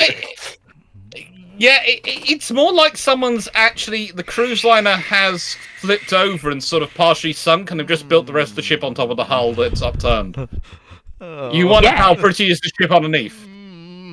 But right, Fleet, we are perfectly I content mean, for allowing if your we want to talk strange abominations, look or at that. French abominations. I would much rather take that lovely French pre-dreadnought over that horrendous-looking box that But CQ there's has one posted. difference, Fleet. Look at it; it's It's ugly. That's at least designed to be functional. And it We- brings and look Talos. at- Lots of Talos. in a which nice is way- just infinitely based. That has a wonderful hull lines. If you look at the hull lines, they're gorgeous. It's the superstructure where they're neglecting it. So The hull does- lines, they have a great I'm cruiser s- line, a cruiser line I'm hull sorry. from the American direction, and then they've just added a box on the top. And I do agree that the box is completely in contrast to the rest of the superstructure, but it's the quality of the hull which makes that box structure possible. And you have to remember, this is also in a period where people think concrete is a sexy design material for building large-scale blocks of flats out of. So, honestly, we should be happy with what we got. Is basically. And in the my other opinion. thing is, unlike that French ship, Here we go. Long Beach is, how do I put this? Utilitarian. It's meant to serve a purpose other than waste steel. Right, let's take a look at this actual turret layout. Oh god, I wish I didn't. Yeah, that's not so much a turret layout as it is a turret. Oh my lord! Let's just slam something here. What I love is the fact that no, the two end-on turrets are 12-inch, right? 305 millimeters. Yes. The amidships turrets are 127 millimeter, and then you have the four twin 138.6 millimeter turrets. So it's just a complete mix of just all kinds of different guns and such. I just think I think really the French Navy in this period hated their logistics officers. They wanted, I really do think the in this problem- period they absolutely despised their logisticians. The problem You know, with Foxo, the absolutely thing Just with give me an idea. the thing with I should make Actually- this ship for Quio. No. the thing It's with actually worse. the thing with the French ships of this period, up until the ships that follow the Charles Martels, is that the French are still wedded to this doctrine of they don't believe that they're still in this opinion that the line of battle is not the doctrine of the day. They firmly believe that battles will devolve into general melees, and they prefer to have the ability to fire 3 guns in every direction with 3 independent turrets rather than 2 twins. Sure. Why are they? Why do you have separate And calibers? Again, The reason why they have having to separate make that calibers... explanation is why you will not be able to get someone of the opposite gender to or whatever gender you enjoy to actually stay with you when you have this on your wall. The reason... Well, there's a It's reason, kind there's of a like reason when you why. introduce certain cars. There's a reason why You it's not suddenly find you have no one. There's a reason why it's not on the wall, for one thing. But secondly, the reason why the midships turrets are a different caliber is, again, there were worries over displacement and stability. They weren't confident they could get a pair of... So they were worried about stability, and they went with what hull form again? Tumble home actually helps stability when you're not under fire. It's the So reason- no, it actually doesn't if you're having a rolling moment, Fleet, well, yes, because apart from you that. don't get that corrective force. You don't get a righting force. Why do you No. people insist on doing this to me? Then Well, why was again- it so prevalent in the Age of Sail? Because then? I'm saving you from Dr. Clark doing it to you. Look, I will point out, I yeah, like sure. how these ships Uh, look. As we've shown Heaven this forbid evening, I have to can be pull far more Heaven savage forbid I than have to pull a Stickling. naval architect I know into here. Look, Let's I tell- like how these ships look. I will admit that their design is fundamentally flawed. That Right, the, Fleet. the, That's a generous way to put it. Oh boy. Right, Fleet. Technically speaking, also, no one's saying you can't like them. You can even love their there have been design numerous- if you wish. there have been numerous But- people in the panel But- and in the text yes. chat who have been saying I am not allowed to Yeah, like to these tell you why. ships." We're telling you you're not allowed to hold water for them. What? Yeah, yeah. Like saying you like them. All well and good, but it's better if you just don't. No one's saying that you can't have the opinion of liking it. Just don't voice that these ships are apparently handsome. To me, they are. Well, that Yes. explains so It's- much. That It explains so saves much. you But this. Clark, No. that blueprint image of the top from her at the top. If you remove the gun barrels and the boats, doesn't that look like a Norman fort? That you got the 4 towers, you got all like the main castle towers. It kind of. Good kind of- lord, it does! Which Yeah. which would explain why the French made it like that. We're still harking back to a time when Yeah. they were relevant, but They're, Oh my yeah, God. they're Plan trying to B. build castles that go to sea. Foxo, Maybe should they're trying I? to signal their plan to invade the UK again. I don't know. Foxo, should I try and make this ship for Quio? Oh, I'm And give sorry. him No, the no, aneurysm as Steve. well. Steve, you did not just come into my ramblings and sit there and tell me that the Dantons are not magnificent-looking ships. Eh? Okay, so you want to start on the Dantons, do you, my friend?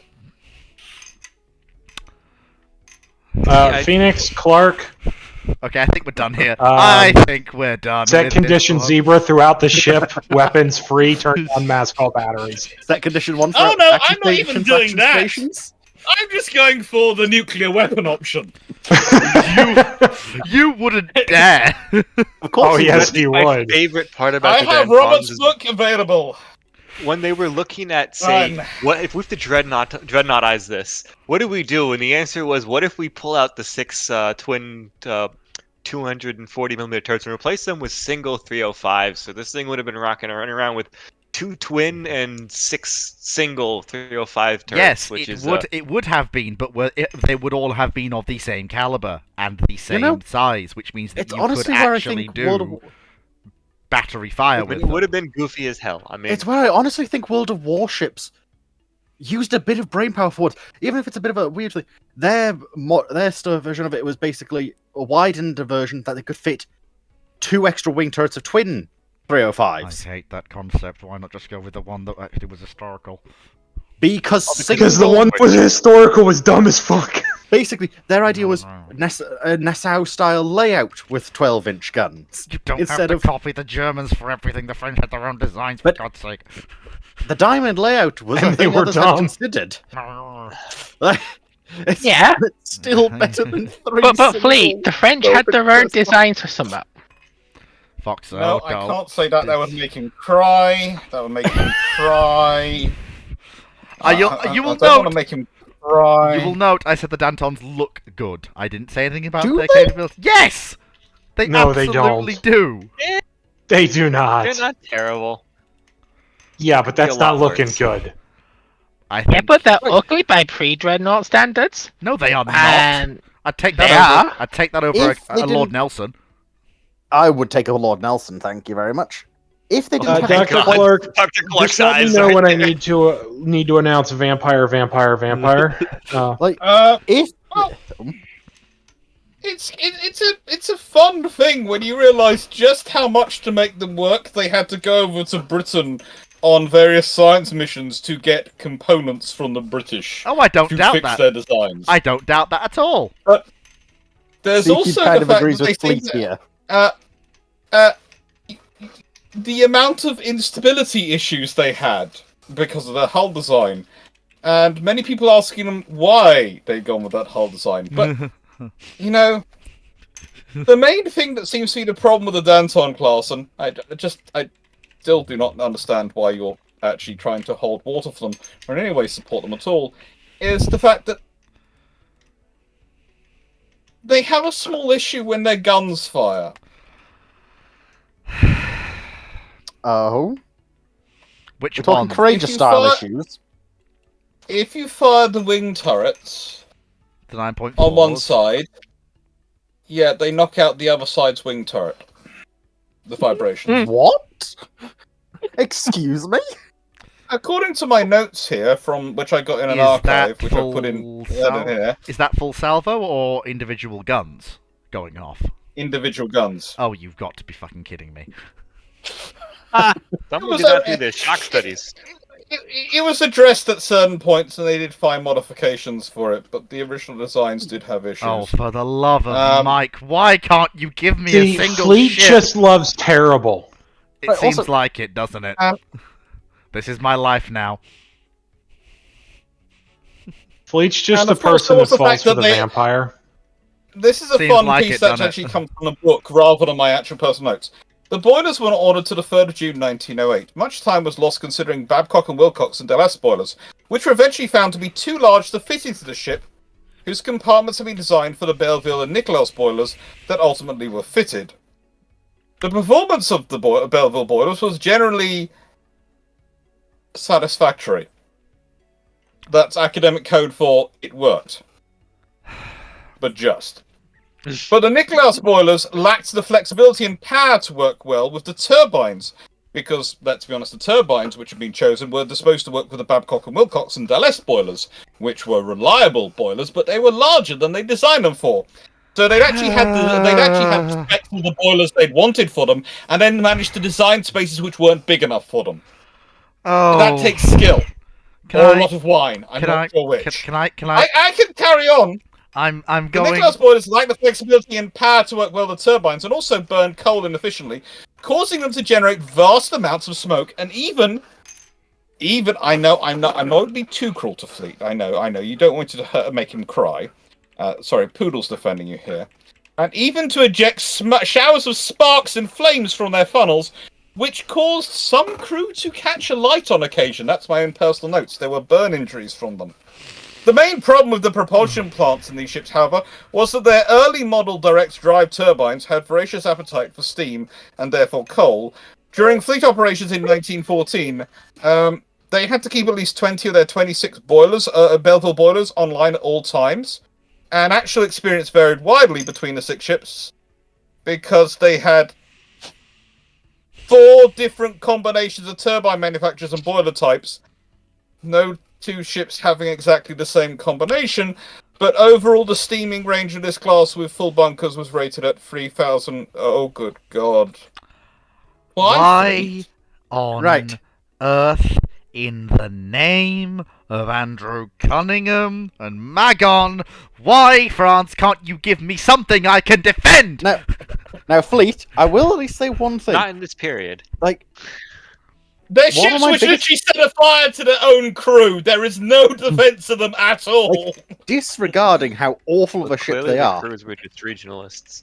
Like, And those if ships the were just Dantons didn't regionalists. have that weird sort of porthole cut out like Justice has there, where it genuinely looks like someone has took a sailing ship of the line style gun ports, Oh, they might look slightly better than these square cutouts. Ay. Like, if they were just more normal, that might at least look slightly better, but also, they just sit too tall. Wait, I'll just say something to you. At least it's not the Kuznetsov. Oh no! I To can be see. fair, I can see cycling. if you replace the boilers on Kuznetsov and you maintain her, You've got a she decent can ship, generally do her job. and you can actually fit decent boilers in her engine rooms because they are big enough. Are they though? Yes. Yes. Yes. 1, 2, Just to 3. add to it, yes. On the floor.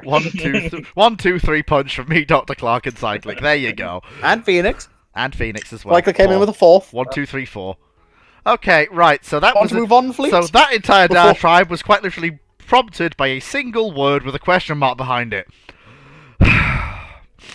Good. At least you didn't try and defend the Corbeil class.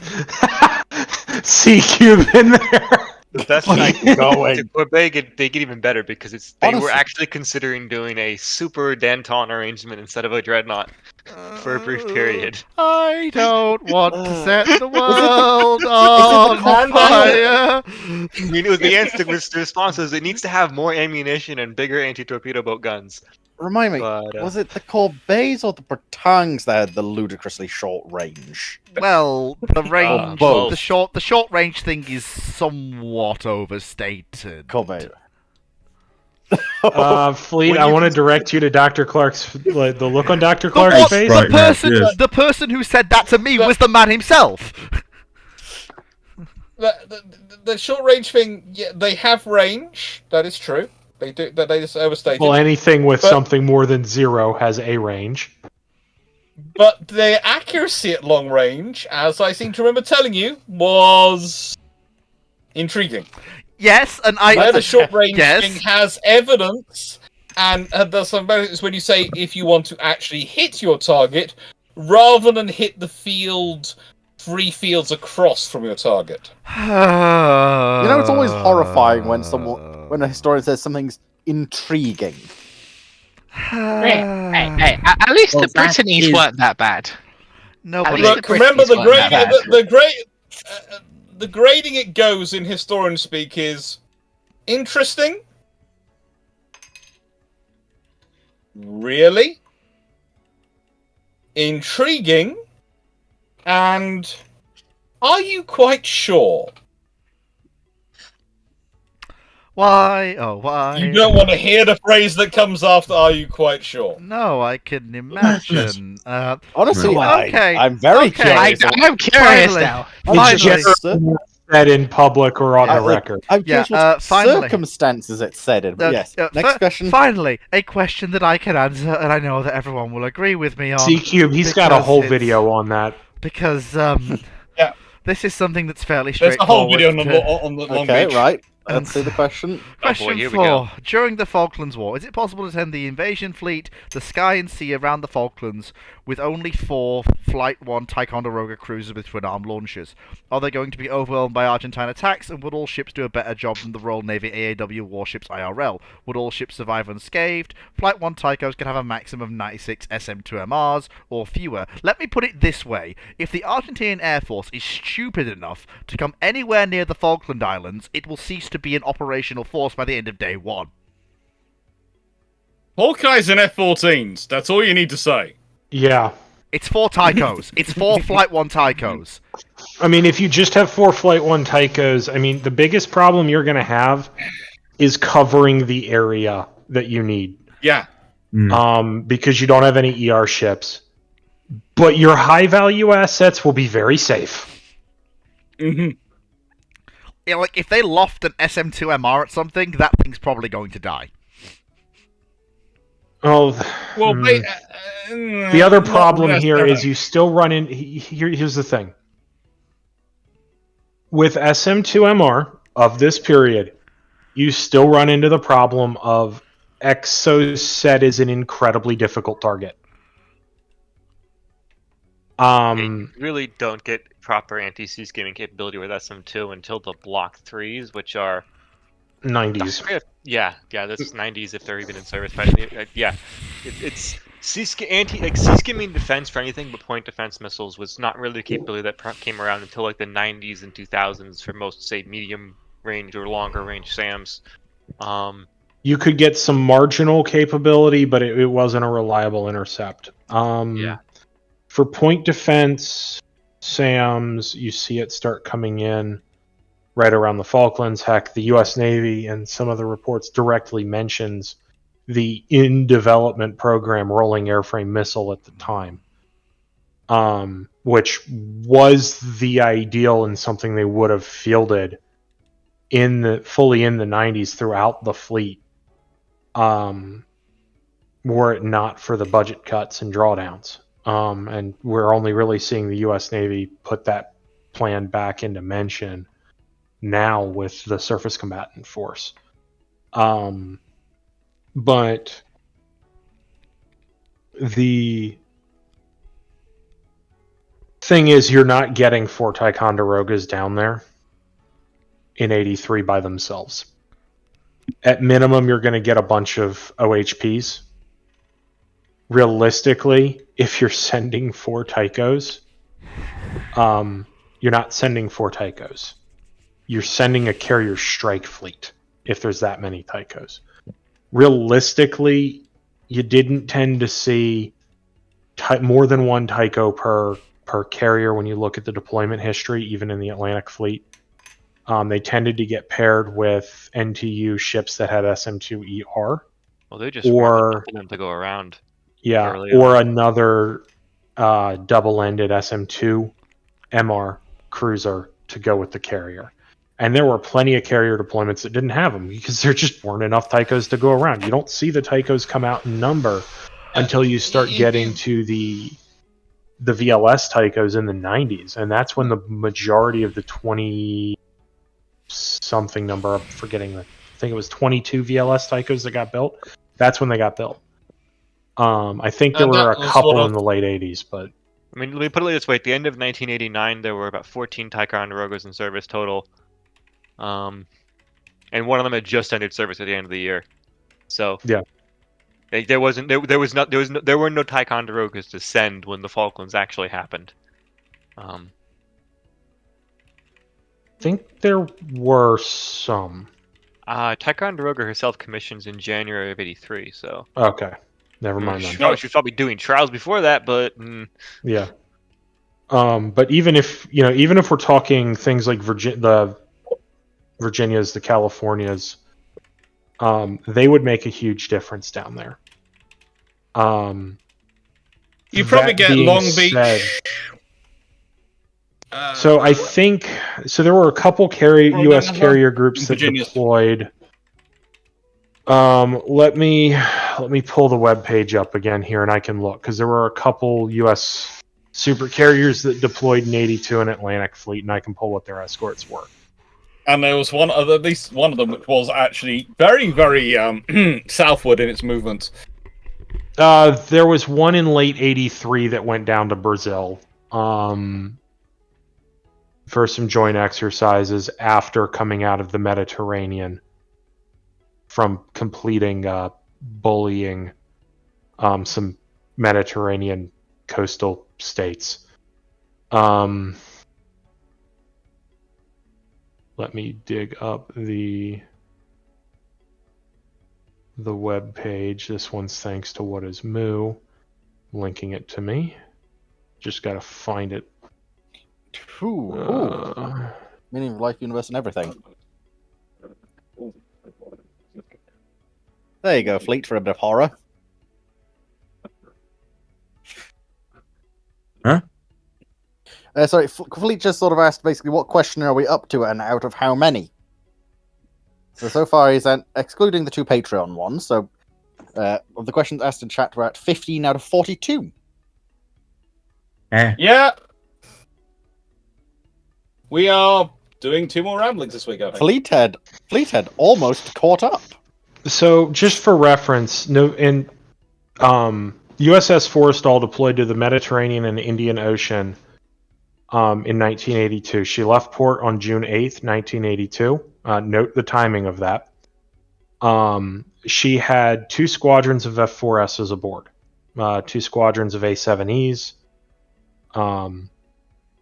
a squadron of A-6s, a squadron of EA-6s, some E-2Cs, some S-3s, and some Sea Kings.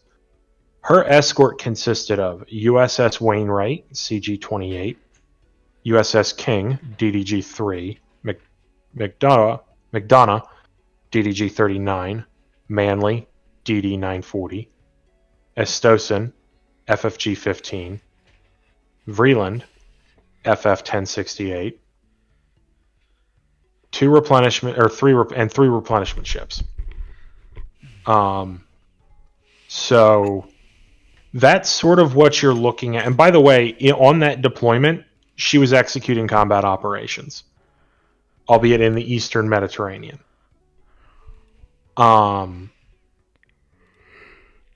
Because the U.S. had some additional concerns it was dealing with in that year over in the Eastern Mediterranean, thanks to some fun times at a Marine Corps barracks. Cute fluff, CQ profit. Very cute fluff. I believe Kennedy and was it Kitty Hawk also deployed?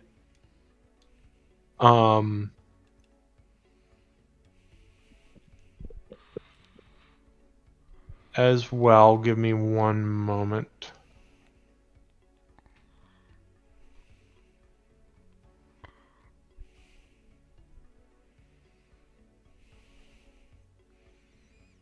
Did die, The site's a little wonky and having to click through multiple areas. Mm-hmm. No, Kennedy did not, or Kitty Hawk did not deploy. It was probably Kennedy then. I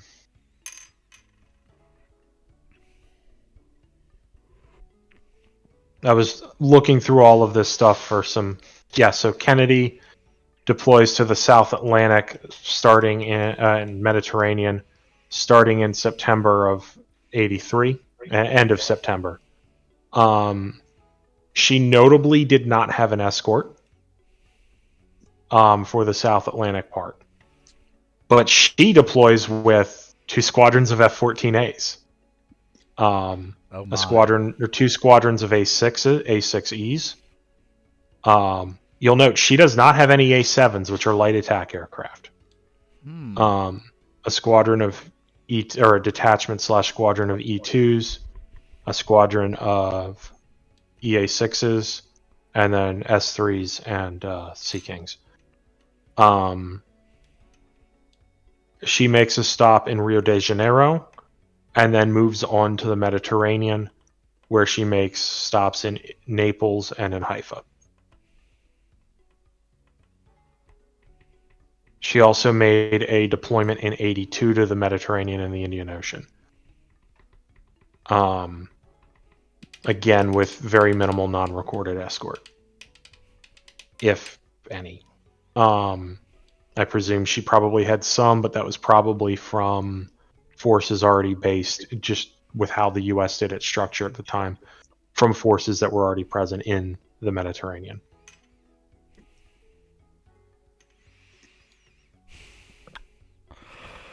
Well, there you have it, folks. That was far more thorough than... So, from Stephen Mayer. The US Navy managed to get their turret farm battleships, in this case I asked for clarification, he means Oklahomas, Utahs, and Floridas, in for a grand rebuild conversion to fast battleships / battlecruisers after the 1940 hostilities, losing turrets for boilers and turbines. What capabilities would they have realistically had? Dr. Clark, that's you.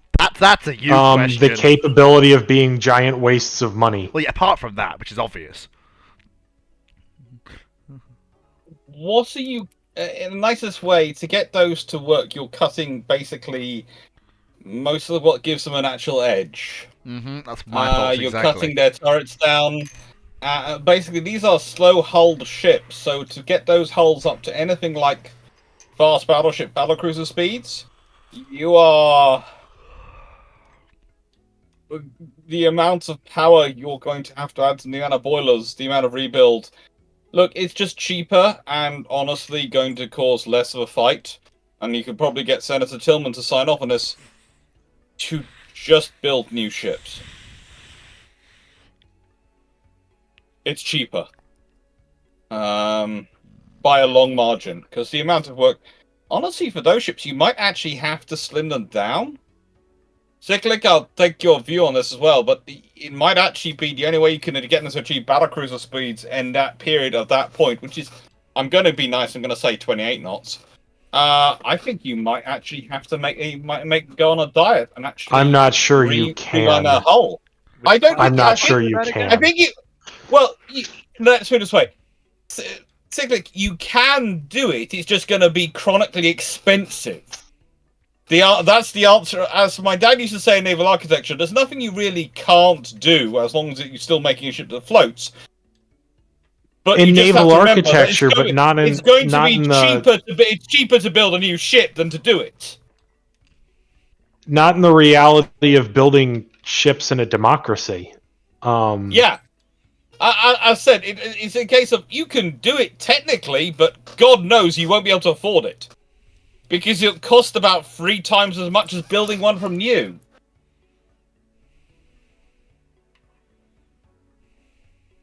Yes, but why? Yeah, mate. Oh, hello, Chair. There's one of those Yeah, cases where... What do you mean, hello, Chase? However, I'm thinking as we've got roughly 45 questions, and if I'm not mistaken, this is question 16. Let's not spend too long on this question. Fleet's probably going to have to do 2 more ramblings this week anyway. Might it be nice to just put a stop now and save the remaining questions and batches of 16, or rather, what they probably will turn into batches More questions of 16. have been added to it since then. I was thinking, because I was thinking it probably got to about 48, 49, maybe 50 by this point. I mean, to be fair... They're divided up between the next 2 ramblings. I mean, to be fair, I haven't even gotten to this ramblings and the catch-up ramblings yet. And I will also point out the fact that I'm basically doing two catch-up ramblings a week now until either the channel can pay for itself or I get a job, whichever comes first. Right, 20. I believe he's got 28 questions to go. That'll be currently being recorded. It is half past. It is 9:30. 9. Yeah, and but we'll just go as long as you do. You go, Fleet. So. I suppose I can manage another half an hour. I've got another half an hour in me. I would like to do a little bit of relaxation before I tuck in for the old nightcap. Thinking a bottle of Baileys tonight. I'll probably do. I know. Well, I'm just going to quickly take the poodle and myself for a bio break. Fair enough. So that was I think that's what the poodle's asking me for. I think. So I'm not quite sure. So we've got a really. He's not asking it for souls of the innocent, is he? Yeah.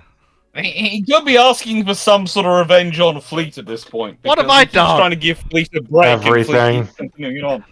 Because I've had to kick my dog out of my room because he keeps getting angry when Fleet says nice things about French ships. And of course, the next question is flipping heck. He's trying to nick my Phoenix, chocolate loaf. crack your neck, crack your knuckles. Double-barreled question. I'll do the nice part first. Those Why come through. was CVN 65 a one-off?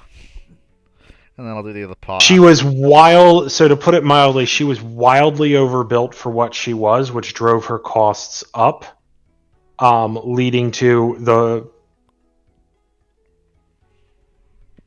political strategic realities, to steal a Soviet term because I think it works here well. Meaning conventional carriers needed to be produced while the Navy took another stab at designing a supercarrier. And that second stab was, nuclear supercarrier. That second stab was the Nimitz class, which was a much better designed ship with, I think, half the number of reactors. And I think either 75 or half again, 75% or 50% the number of people required per reactor.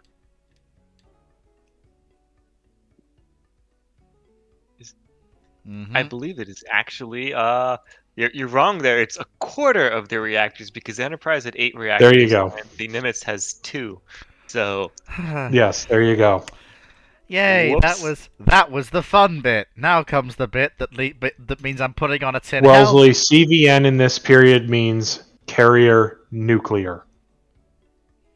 yeah, you don't really get carrier at night and outside of the context of World War II. And even then, it's usually rendered CV and then N in parentheses as opposed to just straight up CVN. Yeah. So That one's a mean fox, and you know it. So, the next. What do you mean, Dragon? It's a perfectly normal question. You know, I'm gonna put the next question, even though it was asked in the same message band from Wellesley, back for a second, just to give myself a little bit more time to construct my concrete bunker. No, No, your concrete bunker. no, Right, somebody I was field this question now. right. Do it. Particularly since Dr. Clark just got back. Field I this believe- question well, now. I Wellesley, believe the question is, was- why do you like Hosh so much? Well, it's a long story. Oh and it no! starts. The and short answer is and he it- was dropped on his head. 673 in Russian plane. Play the story starts No. when everything starts and No. the creation of matter. So, No, the story starts when Fleet was dropped on his head. can I? So, Can I A- just say one small thing? Because there's been a picture put by your typical gunnery officer in the chat, and it shows that Enterprise starts off with CV6, then is CVN 65. Am I the only one who's annoyed that they've now it's going to be CVN 80 and it hasn't got a 6 in it? Because by tradition, at this point, Enterprise should have a 6 in its numbering. They didn't want to And I wait think till the US 86. No, I don't think they should have waited to say 86. I think they should have kept something like, I don't know, 69 free for it or something like that. way, the nice carrier, well, way. 3 sixes just- in a row or when just they give start it summoning 86. To be fair, Yeah. you could always just go with 1701. Really confuse people. And can I- That's reserved for the U.S. Navy fast frigate line yeah. Can I? and pure destroyer, not guided also- missile line. For the record, can- Fleet, Yeah. you've been asked this exact question before, word for word, in fact, by Hyder on the 31st of January 2023. Well, so, how's the bunker so, preparations going? So if any of you remember Admiral Shear, some of you might. Yes. Now, me and him were doing a. You mean the ship, the admiral, A or person on mod, the former someone on mod. Discord? Person on Okay, Discord. all right. Well, me and him were doing a nation building thing. He dragged me into it. And I was playing as the French, and I was so desperately dreading having to build the host, because at that point I was still following the conventional view and I hated her guts for existing. However, the more I dug into post-Franco-Prussian War France, the more I kind of fell in love with the nation as a concept, and specifically the struggles of the French Navy to keep up with the other powers. So I didn't so much fall in love with Hoche, I fell in love with what she sort of represented. A revival of the French So you fleet fell in after love with the concept of a city-state that exploits a nation-side of countryside around it? Well, I was Paddy? actually considering that. No, I was actually No, wondering. you if can't it call was- London that, man. that- We're that's- dissing on the French. I was actually. I mean, if you more take thinking- London out of the What? equation, the Let's see what Clark GDP per says here. capita of the UK goes below Mississippi. That's what Clark says here. I know that's the popular headlines, but it's actually not quite. It's not quite thing. true, I'm aware. Yeah, it's one of those things of they've bastardized the data to make the headlines. But in the case of the thing is, I'm wondering this is more a case of at that time, Fleet, were you feeling very lonely no, not and at all. very only you in the world against the world? Because No. I do wonder if it's sort of a case of it's you're sort of empathizing with sort of a fellow bullied, wounded creature, as in Hoche, No. which has been bullied and wounded by its parents, aka its naval architects from birth. No. Were you feeling aggrieved against your parents at the time? Is this a Freudian thing? No, it isn't. She Is was Hoche the substitute for your mother? She was the triumph over Je ne colle. She was a rejection of that hateful philosophy that I despise with a passion. She stands as a monument to the rejection of that horrific this about- concept. Okay, a monument again, to your that's sort of- sins? Is this about triumphing over an older sibling, perhaps? Then? I am an only child. Is the Junicle? Is it a figurative older sibling that you imagine you should have had? That you're trying to triumph over? Do you not feel enough in your parents' eyes? Are you always competing with your imaginary older sibling? And this is the Junicle. That's the Junicle. You have you- no and that Hoche idea. You have no idea how tempted I am to wield what limited power I still possess in this server. Fleet! Remember. Denied. Remember, Fleet. Me and you have the same level of power. I- So does Fox. You have no power. Are here. you sure Are you sure you want to start pushing those buttons? No, I'm not. Hence why I haven't done it. Just please, I'm just trying to look Click for a on reason you're in. why It's- you've taken the Hoche so personally to you. Because if you consider me, I study so many ships, and whilst I do have a particular affection for the Tribals, Battles, and Darings, because they're my first published book, and they were a really interesting class to do, and I have great sorrow for their loss, and I do admit that when I was writing the bit about how Nubian was treated by the British government at the end of her life, I was almost crying about as close as the British mail is ever going to get to the concept. But the thing is, and it's just a small one, at any point has anyone ever heard me say the words that they were better than all other comparisons in every single way? Or tried to make the suggestion they were? I Has feel anyone- like there are extrapolations here from things that I may or may not have said, that are being extrapolated to mean Things you that definitely said that we are not extrapolating from, we are quoting. Yes. This really is Kick Fleet while his down week, innit? Now, No, Oh, no. it's the classic thing. I'm of, not kicking you this yet. This is one of the reasons why Yeah. it's so much fun when historians get together as a group. Because if people haven't realized it, historians spend their lives reading documents and dealing with people trying to hide things with words. So we get very good at picking words apart. That's one of the reasons also why history is a great foundational degree if you want to go into the law. In fact, history is one of the best foundational degrees if you want to go in law. And I actually know a couple of barristers who claim that it's better to have a bachelor's in history before you go towards being barrister training and the full barrister legal conversion course than the law, because the law courses tend to get focused in on the letter and learning the law, whereas the history ones get focused in on how to pick people apart. And the trouble with this is the thing you learn is that you have to take these words on the chin to an extent and just go, yeah, so what? But you instead, Fleet, how do I put this? Get more and more aggrieved. Oh, And it's dearie me. Wait. Deary, What? deary me, have I really taken? No, Have I no, really wait. taken you all so far for a loop that you can't tell fantasy from reality? It's all an Flint- act. It's No. all an act. A No. lot of the overblown No. dramatics are. No. Oh man, you can cut the cope in the air with a knife. No, seriously, Oh, God, I'm not. It's too late I'm for not. that line. I'm It's not too that late for offended. that one, Like, please. you do realise that me getting wound up into a tizzy over Hosh is mainly We know an to a act. degree it's an act. I'm just But there's going to always that insert here that this is foundation. part of why we don't get anywhere with answering questions, I think. Because And sometimes we do. Indeed, I sometimes we think He do. almost brings up hope. Actually, maybe Yeah, it's sometimes the broken clock is where he right. brings up he brings up Hosh to get the bashing because he enjoys Yes. it. You do. Okay, I've mentioned so this we previously. have answered the question already. The answer to why Fleet likes Hosh is And internal Because he's a trauma, as masochist. well as a probable concussion when he was younger, there's and so we nothing- shall move on. technically speaking, there's nothing wrong with him liking Hosh. It does not mean we have to respect him liking Hosh. That's fair. It's the fact he has I'll pictures roll of with her that one. above his bed. I'll roll with No, that I'd one. say so, the fact he has pictures of her above his bed that we have problems with. Bold of you to assume that's what. I bold of you to assume. I honestly expect him to have a have Hosh that. plushie.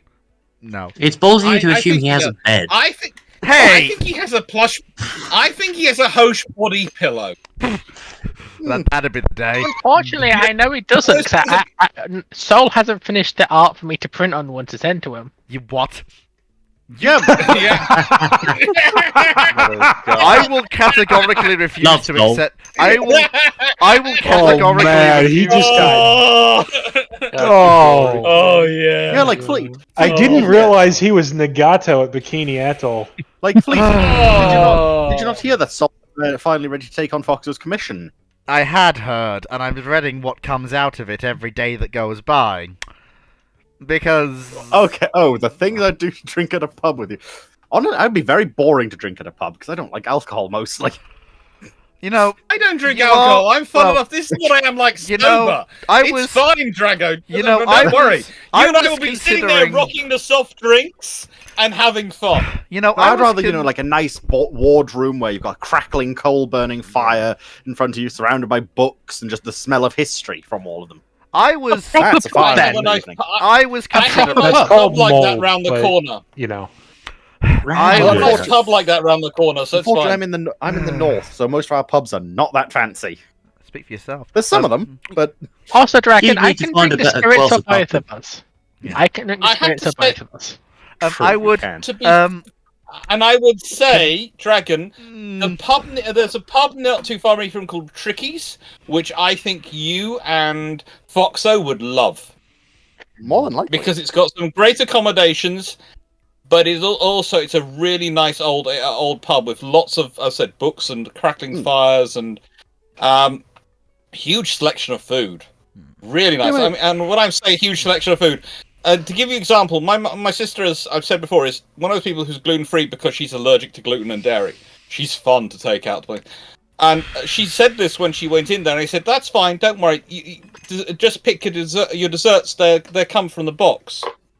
And they had these three towers, two towers sort of together and one tower a bit further. You know, the tower stands you can have for desserts where they have the circling trays. Comes time for dessert, my sister goes, "So which level is the gluten free?" "Oh no, it's the entire tower." The entire tower was different gluten free desserts. There's like a dozen different desserts there, which Hey. are all fun. That's pretty And- good for them. They You are That is a level of absolutely customer very good service. dessert. Yes, and that's just a local pub. You know, tonight I thought I wasn't sure, and I'm really glad that I didn't. I was gonna go get alcohol on my way home from doing something else, and I'm really glad I didn't because I would not be able to deal with this drunk. Of course you would. No, Next I question. wouldn't. You should have told me. I would have gotten the vodka.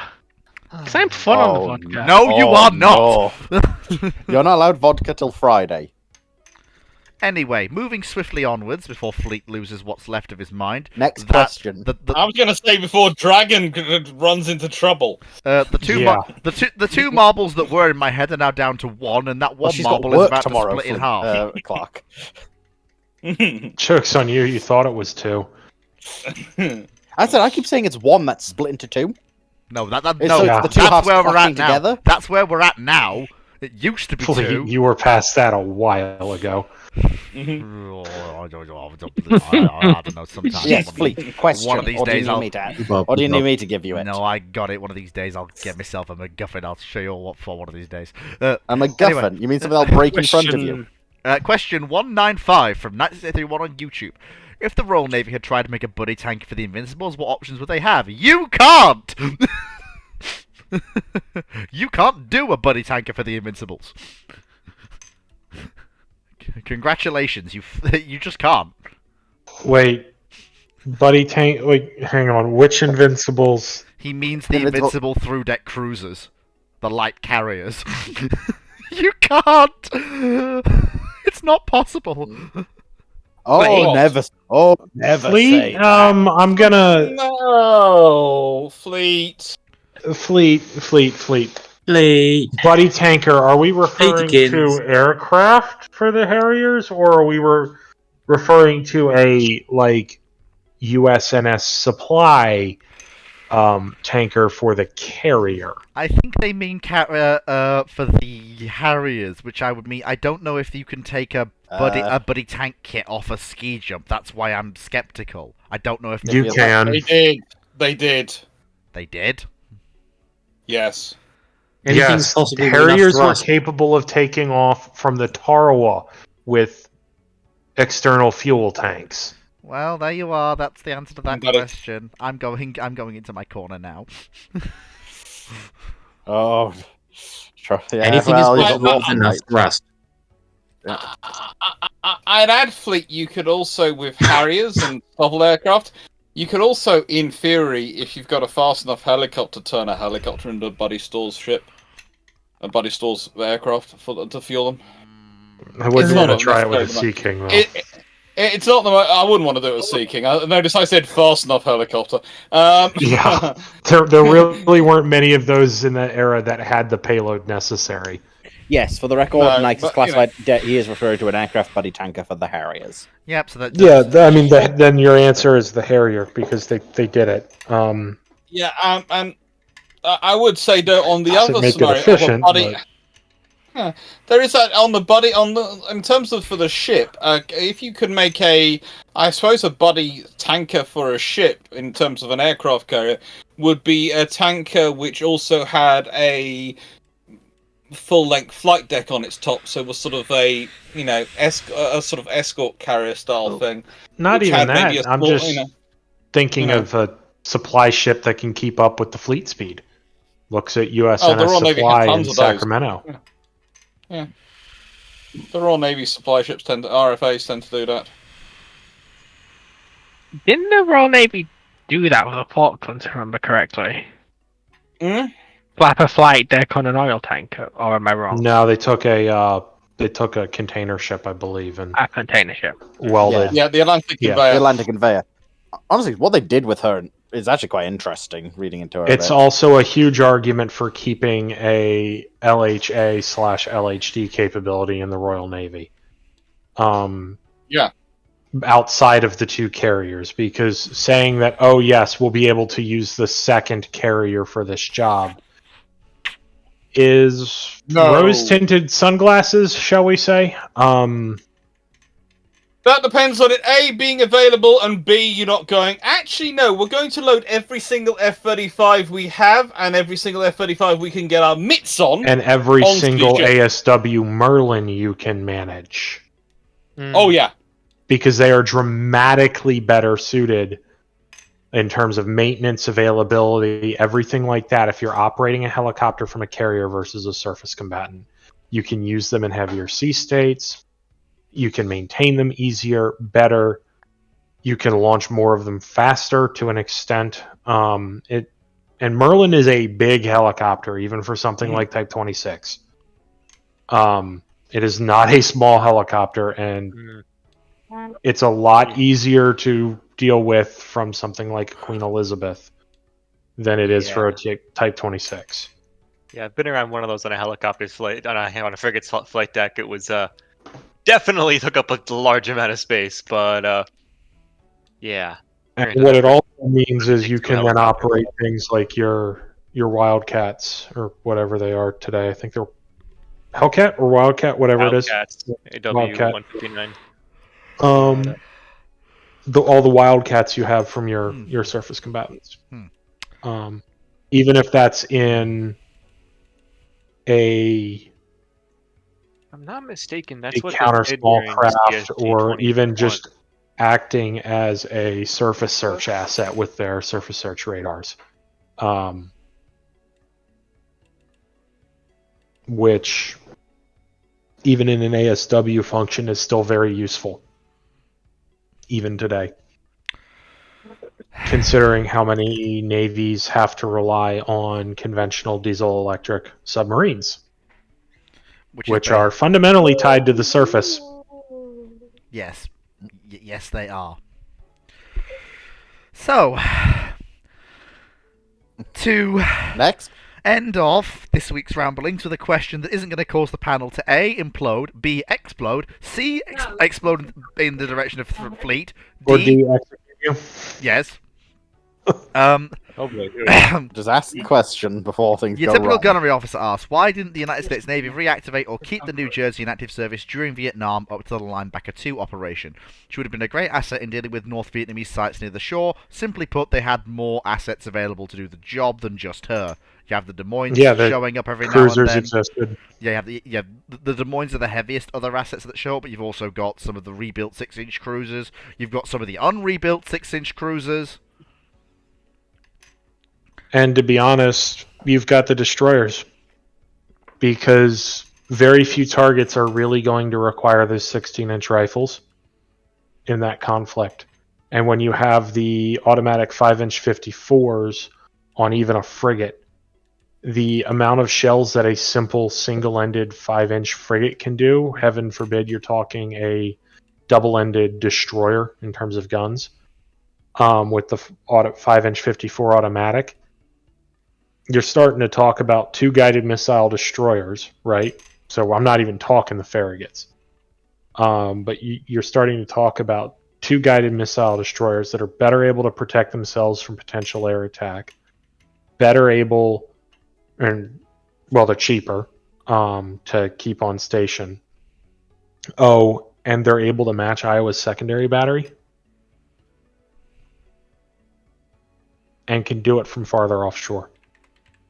Now, yes, Iowa has her 16-inch rifles, but at the same time, not every target requires a 16-inch rifle. Very few do.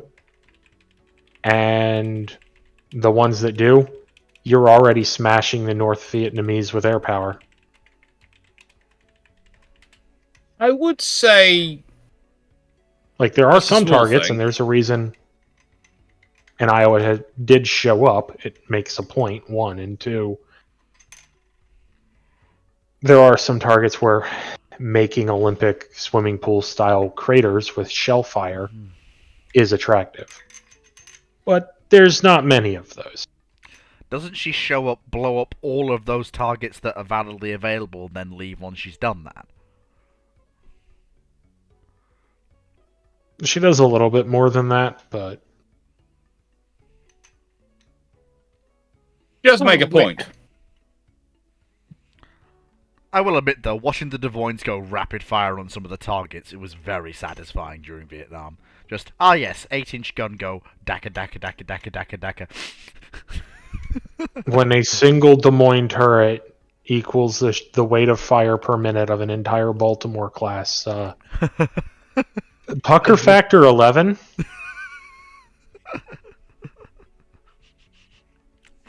Indeed, indeed. Right, and with that lovely... They are a glorious gun, And especially in That's only using quick SRP thing. systems. Yes, Me and Dragon won't be available on Wednesday. I see, We'll be available for a bit of it. I see. Good to know. You might want to move it. Well, or we can well, to be fair, it might be easier for us to reorganize stuff as well as needed. This can be discussed later. To be fair, Wednesdays are basically I'm going to try and plow through as many questions as I can, as quickly as I can. So, depending on who shows up, it might be Because that went so quicker well to last have- Wednesday. Well, yes, but that was Phoenix showed up, and then Cyclic showed up, and then we got off Through topic, and anything. and then we got off topic, and there was a whole thing, and I assume somebody heard what I mumbled. Mm-hmm. also, it's still a show called Ramblings. It's in the title. Extra ramblings or not, it's still in the title. Well, theoretically speaking, if it's called extra ramblings, surely then you expect more ramblings than usual. What? It's Can true. I just say something? I find it really annoying that with Microsoft Office's products, I have to keep continually reminding it that the default should be the UK English. It seems to be every time they have an update comes out, it changes my defaults back to US English. And speaking as a dyslexic, this is fundamentally bugging the life out of me. It's such a pain. And I will I'm be an getting essay revenge at student some right point. now. Ugh. Chair, do you have a new mic? No, my old one broke. So this is literally my laptop's microphone. I'm sorry. It's crap. No, it's the opposite. It's perfect. It's perfectly fine. I think it's Oh. fantastic. Huh. Right, well, with that all said and done, I feel like we're wrapping up for the evening. Thank you so much, everybody, for watching on the internet and on YouTube. God knows what the comments are going to be like on this one, once it's actually stopped being live and starts being a recorded video. Thank you, the Discord audience, for watching. We've had a really good turnout. Ramblings. I think Ramblings is finally starting to get to the root cause of your views on Hosh. I think we're really starting to get there. And you will never Give us a few more weeks. Chair, the last thing I need is playground MacGuffins right now. Oh no, this is brilliant. Spiteful Ghost of ABC, how dare you? Oh, don't worry, Patch. Anyway, moving onwards. Thank you so much for coming. Ramblings does seem to be starting to take off again in a fairly oh, that meme. I wondered when that was going to show up. C-Cube thumbs up. So, Ramblings does seem to be starting to take off in the Discord side again. We regularly have audience sizes of over 15 now. We're starting to break 20 on a regular basis. And on YouTube as well, we're starting to break 5 pretty much every day for at least a good chunk of it. So, we really do seem to be going places. And again, and I know I said this at the start of the video, but the Discord audience didn't get this, if you can help Fleet in any way, leave a comment, leave a like on the YouTube video, or support me on Patreon, I'd really, really appreciate it, because I want to keep doing more of this. And if I have to go and get shift work, the quality and number of uploads is going to go down, not up, unfortunately. So, yeah. But anyway, thank you very much for watching. Thank you, Cyclic, Guy, Garden Chair, Desert Foxo, Dragon, Phoenix, and Dr. Alexander Clark for being here this evening. Can't do this without you. Like, Ramblings is nothing without the panel. So take care, folks, and I will catch you all.